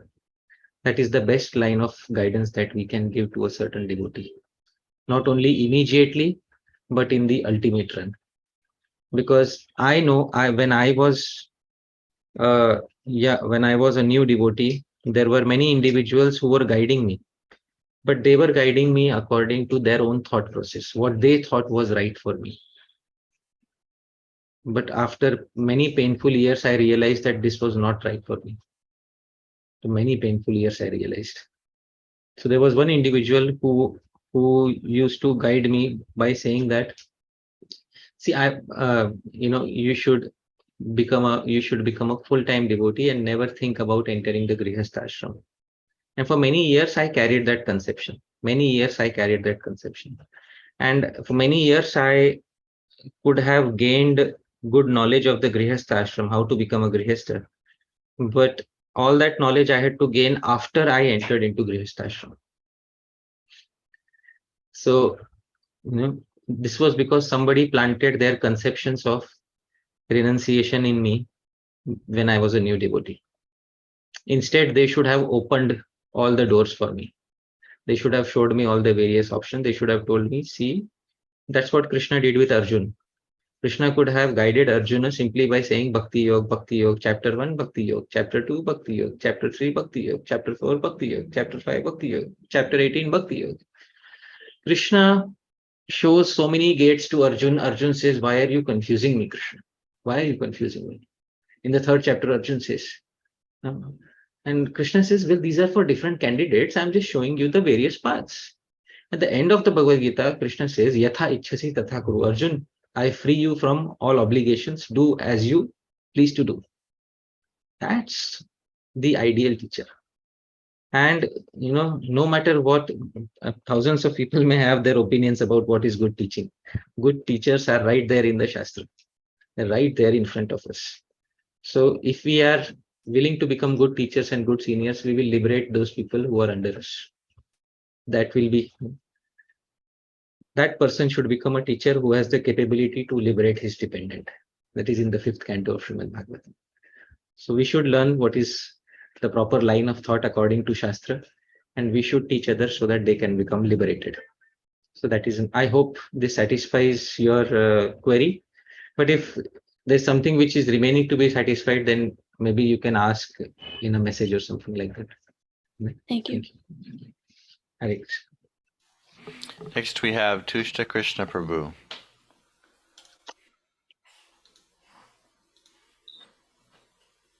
Hare Krishna, Hare Krishna Prabhu. Hare Krishna. Hare Krishna. My pranam slow. My obeisances to you. Thank you for the wonderful katha. Yeah, 2 things came to my mind, so I think I'll present one, and then the second one I may write to you more personally regarding some institutional phenomena. The one about small things, when they become big or widespread, they become diluted. Yeah, a few things came to my mind that I'll write you more personally. But the other one was, in the beginning, you were talking about association and how association can influence us, whether it's, musical interests or artistic interests, or I'm just thinking like clothing interests, whatever it might be. So I was just thinking a little bit how, in my own experience, I remember coming to Krishna consciousness as a teenager and joining the ashram when I was 19. And there was an element, I would say, of some, genuine kind of seeker of truth. And at the same time, upon joining the institution, some say it's like a natural phenomena. Whoever you're associating with, then the influence of that association will guide you to your guru, your diksha guru, etc. So I had that kind of experience, and I've met others who've had that experience. There wasn't as much maybe critical thinking and being independently thoughtful. There was this kind of enthusiasm. And then those who were around, we naturally take shelter maybe of who their spiritual master is, and then we take our initiation.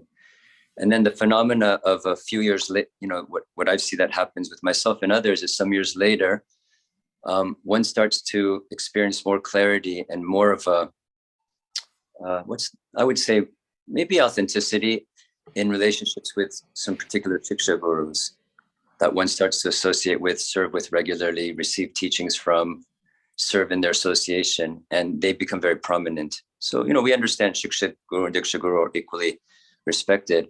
At the same time, I just really appreciate your point. I was just wondering if you can unpack it more. Some might say, well, it's natural. It's actually okay. It's natural psychology, canvassing, or, if you're associating with a certain group, a certain sangha, then naturally the spiritual master might be revealed from that sangha. But what I'm getting from your talk a little bit is, from the very beginning, it seems it's important to guide young seekers, or whoever the seeker might be, young or old, to be thoughtful from the very beginning when starting to make choices of guru, etc., whether shiksha guru or diksha guru. Yeah, so you were mentioning that, and some may say it's a natural phenomena. What I'm getting from you is it seems like it's important that we be a little independently thoughtful even from the very beginning. Yes. Yeah. So yes, Yes, did you want to add something else to that? No, just this, if you could unpack that a little bit more and give some further understanding. Yes, so usually when an institution begins, it begins with a single acharya system. So the first generation of every institution is single acharya. So people don't have, everyone is attracted to that one personality. Now, when the second generation comes in, that is when you have multiple choices. And that is when it is necessary to make sure that devotees understand from the very beginning that Vedic culture is about having multiple gurus. It's very, very important to understand that Vedic culture is about having multiple gurus. The term guru is often used in plural case, which means that we have multiple gurus, and the best thing that a person can do to guide a newcomer is to tell them about the principle of multiple gurus. It is right there in the Srimad Bhagavatam where 24 gurus are selected. So it is right there in the books that a person should have multiple gurus and a person should learn the art of hearing multiple spiritual authorities and trying to harmonize their teachings. Therefore, Srila Bhaktisiddhant Saraswati Thakura and Srila Bhaktivinode Thakura called their magazine the Harmonist, the Harmonist, which takes, there's so many bona fide spiritual authorities, and we harmonize their teachings and apply it in our lives. And if they are not taught at the very beginning, then they will have to learn it painfully because they'll have to unlearn many things and then learn the art of harmonizing. Instead, in the very beginning, they should be taught how to do basic harmonizing of teachings from various teachers. There are various teachers, and these teachers teach, various truths.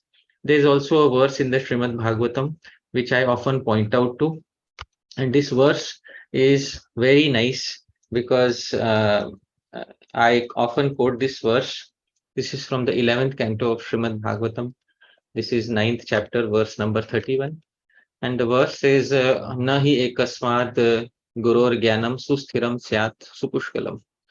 And the translation very clearly says, therefore, one may not be able to acquire very firm or complete knowledge from one spiritual master. Basically, it's very clearly mentioned that one acquires perfect knowledge, pakka knowledge, mature knowledge by hearing from various sources and verifying what he has heard.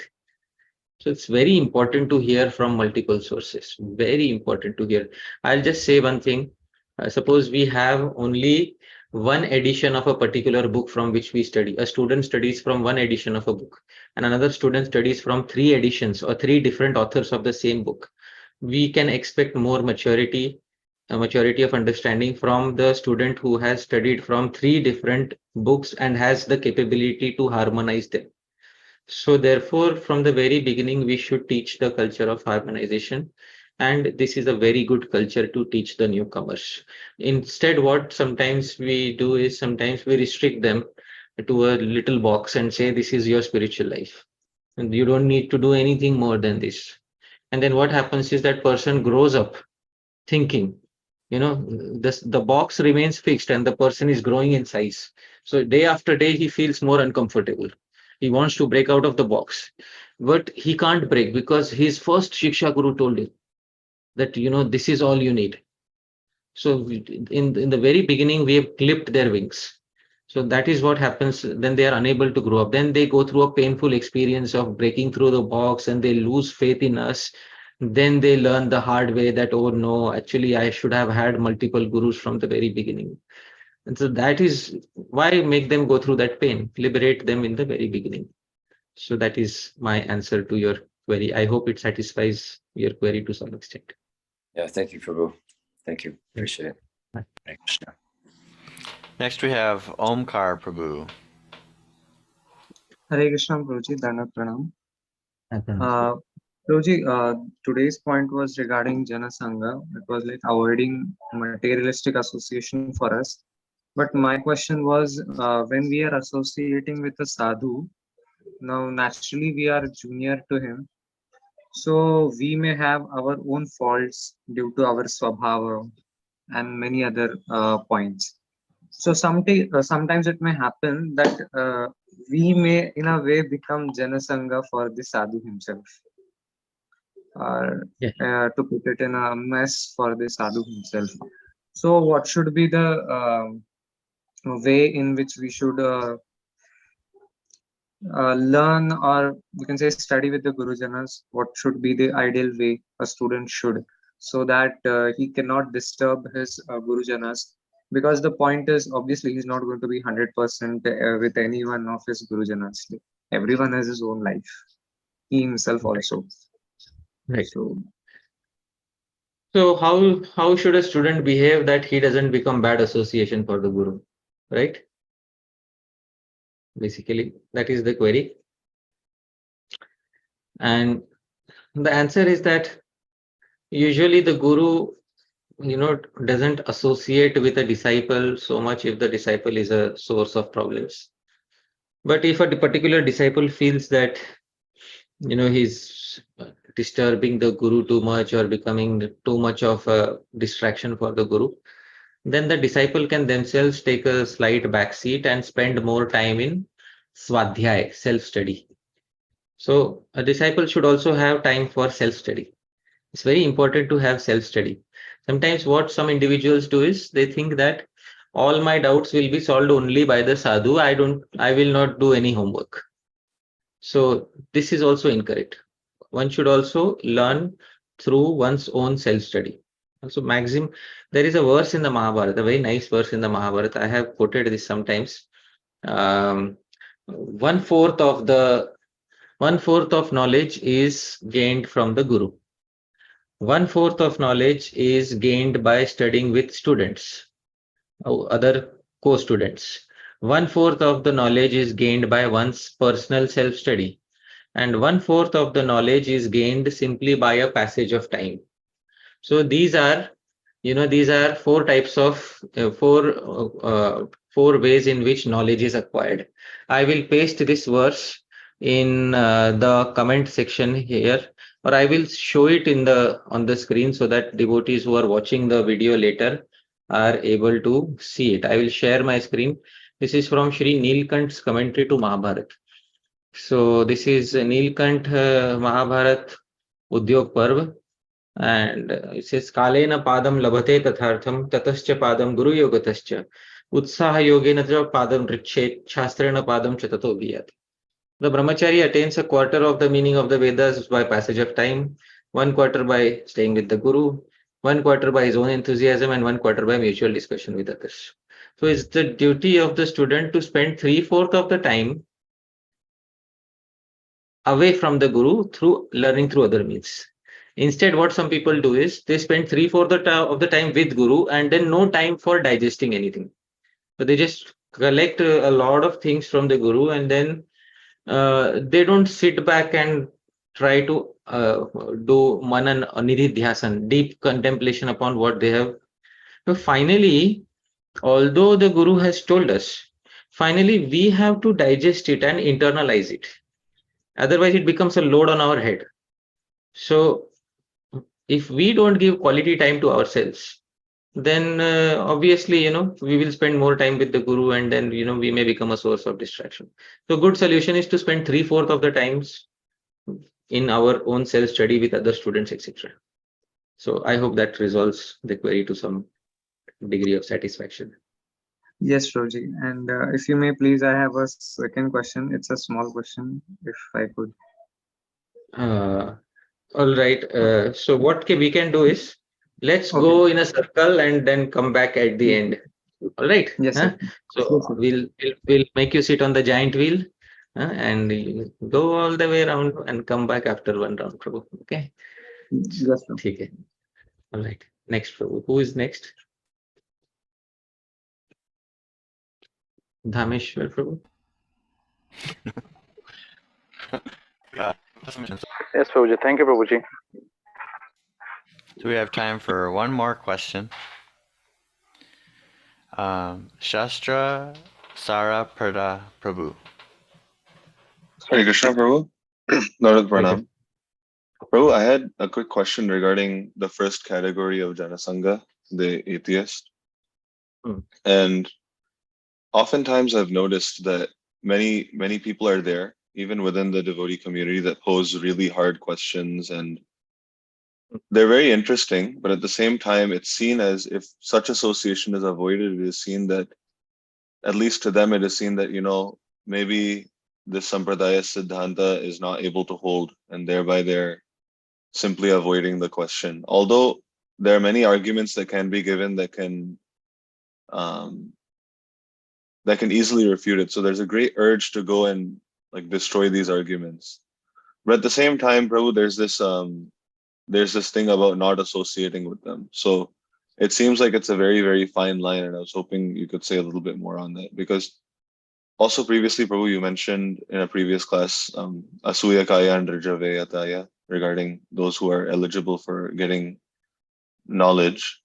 And sometimes I think that there are people who are falling into this category, but at the same time, they are having the potential to be, I guess, completely aware of the Vedic conclusions, because there is a level of genuine inquiry there. So Yeah, so there is a verse in the Bhagavatam which tells us how to deal with different people. Ishware tad adhineshu balisheshu dvishatsu cha prema maitri kripopeksha yah karoti samadhyamaha. That if somebody is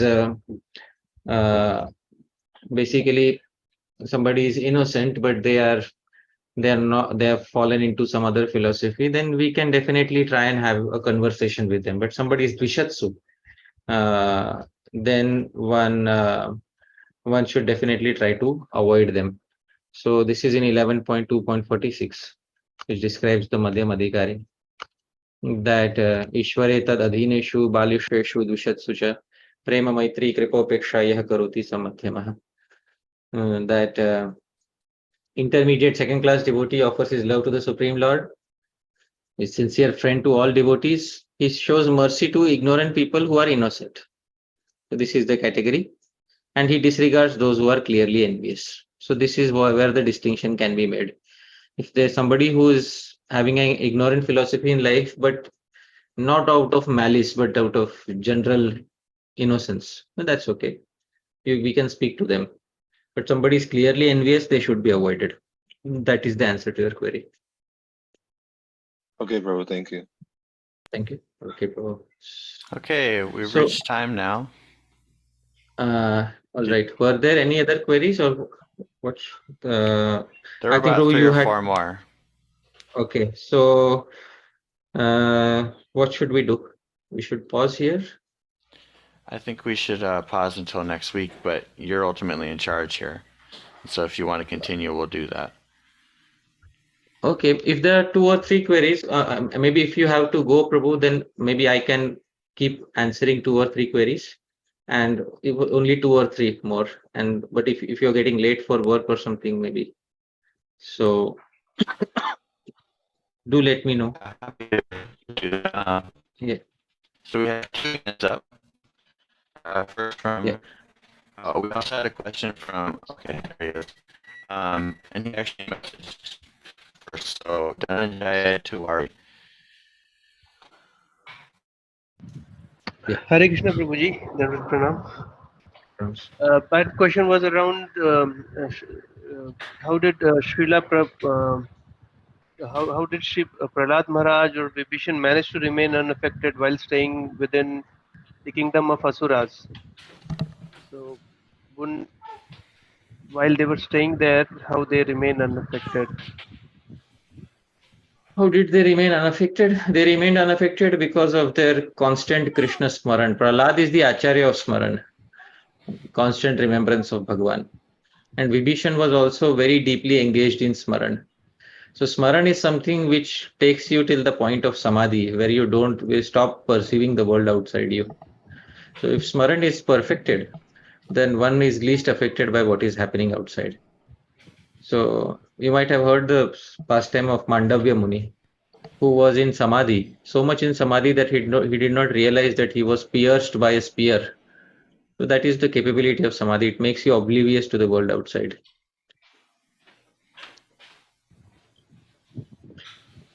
But so it's not possible for normal. Normal, I mean, obviously, to the degree that we are not having samadhi, to that degree, we will be affected by the things which are going on outside. Okay.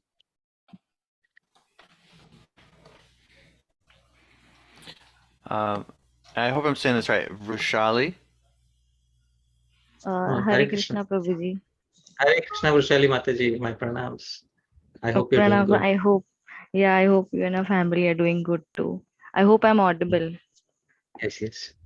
So Yes, I please. just had this very quick question that I'm relatively new on this path of devotion. So I just wanted to know what should a new devotee do?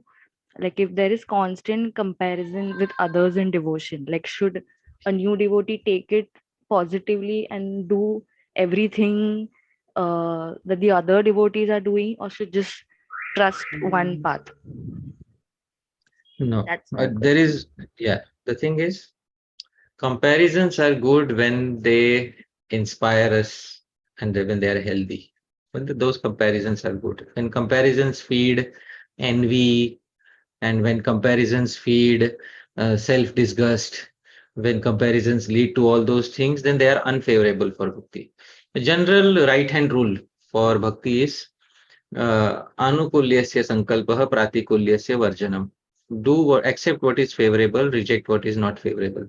Any comparisons which are not favorable for our bhakti should be rejected, and any comparisons which elevate in our bhakti should be accepted.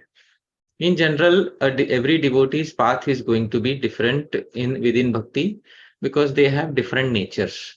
So one person may be is completely different from another person, and we have to surrender to Bhagwan through the swabhav, through the nature that we have. So, and Shastra gives enough scope for everybody to find their seva, find their specialty, find their niche of dedication in Krishna Bhakti, so that we don't have to become like another person. We have to become who we are in the purest form as a devotee. That is what Bhakti And Yoga is about. okay, and just one sub question to that. And what if the comparison done with others makes you question what you're doing already?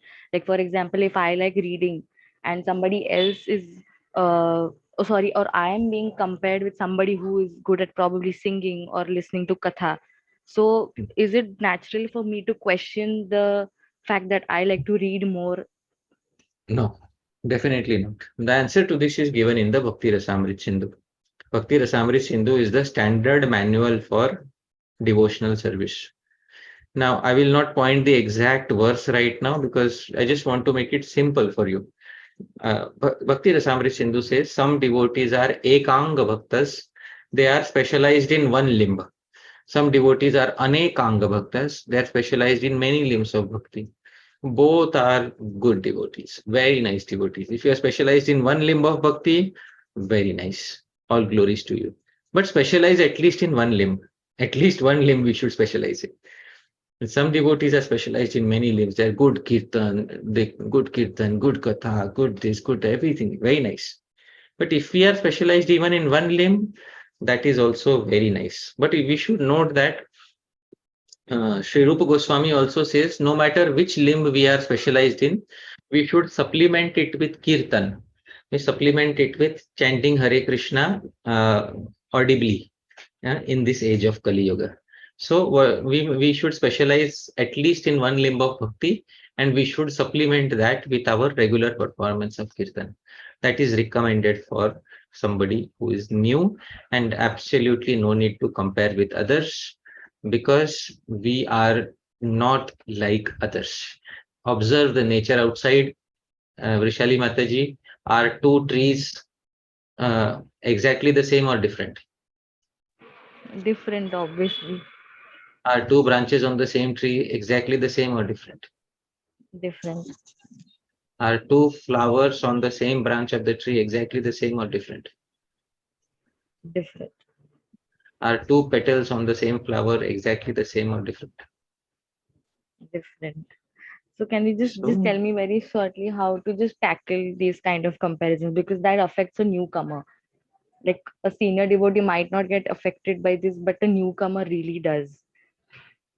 So the thing is, you should have the authoritative words of, you should learn the words of Sri Rupa Goswami. Ekanga Bhakti, Anekanga Bhakti. I'm giving you weapons. All right. Take the weapon. All right. Ekanga Bhakti, Anekanga Bhakti. And keep it in your arsenal. And next time somebody says, do you know what is Ekanga and Anekanga Bhakti? Do you know? So then they may say, no, we don't know. Rupa Goswami says in Bhakti Rasamrita, if you simply specialize in one limb, Ekanga Bhakti, you are good to attain the spiritual world. Parikshit Maharaj attained only by Shravanam. Shri Shukadev Goswami only by Kirtanam. Prahlad only by Smaranam. And Lakshmi Devi only by Padasevanam.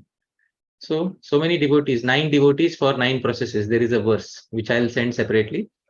So, but all these processes, you just supplement it with Kirtan in Kali Yuga. Kirtan is must in Kali Yuga. So then once you are confident enough that you are following Srila Rupa Goswami as it is, then who will be able to, shake your faith? So have Shraddha, Shastriya Shraddha. What I am giving you is faith in what Shastra is saying. So take the weapon and pick up the weapon, Vrishali Mataji. All right? Thank you so much. Yeah, thank you so much. Hare Krishna. Hare Krishna. And last we have Manjari Mataji. Hare Krishna, my pranam. Thank you so much for the opportunity and the wonderful class.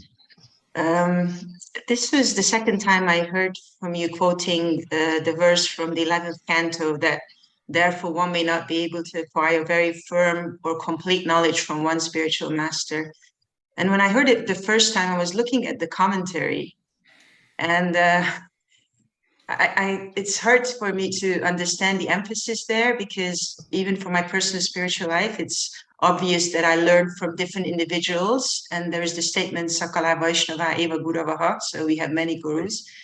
But in this commentary, Sridhar Swami, Jiva Goswami, Vishwanath Chakravarti Thakur, and Srila Prabhupada are saying that have one guru. And I've also chosen one guru, but you should learn everything that you should observe in the world, everything that you've learned from that one guru. So if you could maybe expand a little on that, that'd be very helpful. Yeah. So in the commentary to this verse, which I quoted from the 11th canto, that Nahi ekasmat guror jnanam susthiram syat supushkalam. So I'll take it back to that verse. I will share the screen, and there's something which the Acharyas have said in the purport.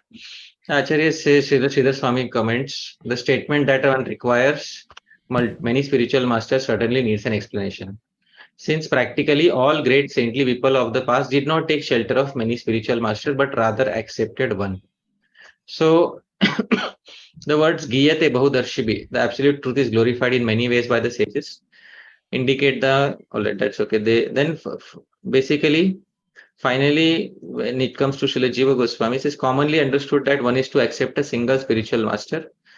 Then why so many spiritual masters, appearing in the form of ordinary material objects? The explanation is that one's worshipable spiritual master will instruct one in many departments of knowledge by giving lessons gleaned from ordinary objects. So basically, this is for that guru who is acting as an acharya. The definition of acharya is there in Shastra, achinoti yaha shastrartham, who selects the various meanings of Shastra and lives in his life and presents to the disciple. In the Bhakti Sandarbha, Srila Jiva Goswami also says, and this is also in the Krishna Bhajanamrit, because you quoted the Krishna Bhajanamrit, Sakala Sarve Vaishnava Eva Guravaha. This is from Sri Krishna Bhajanamrit of Narhari Sarkar Thakur.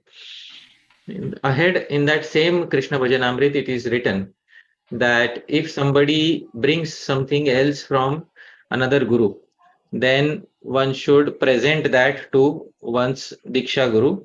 And I will show that Gurave Deyam. This is what it says. So I will show in Krishna Bhajanamritam where exactly it is said by sharing my screen. This is where it says. Yeah, this is your quote, what you quoted. Sakala Vaishnava Eva Guravaha. So this is what it is. And then it says, Tatra Diksha Guravaha Shiksha Guravascha visheshatah santi. So their Diksha and Shiksha Gurus are special. Tayor eva karyam, and their order should be carried out. Yadi tav alpa balav. Now if one's Diksha or one Shiksha Guru is of less strength, one feels within their heart that they are not able to give me that guidance.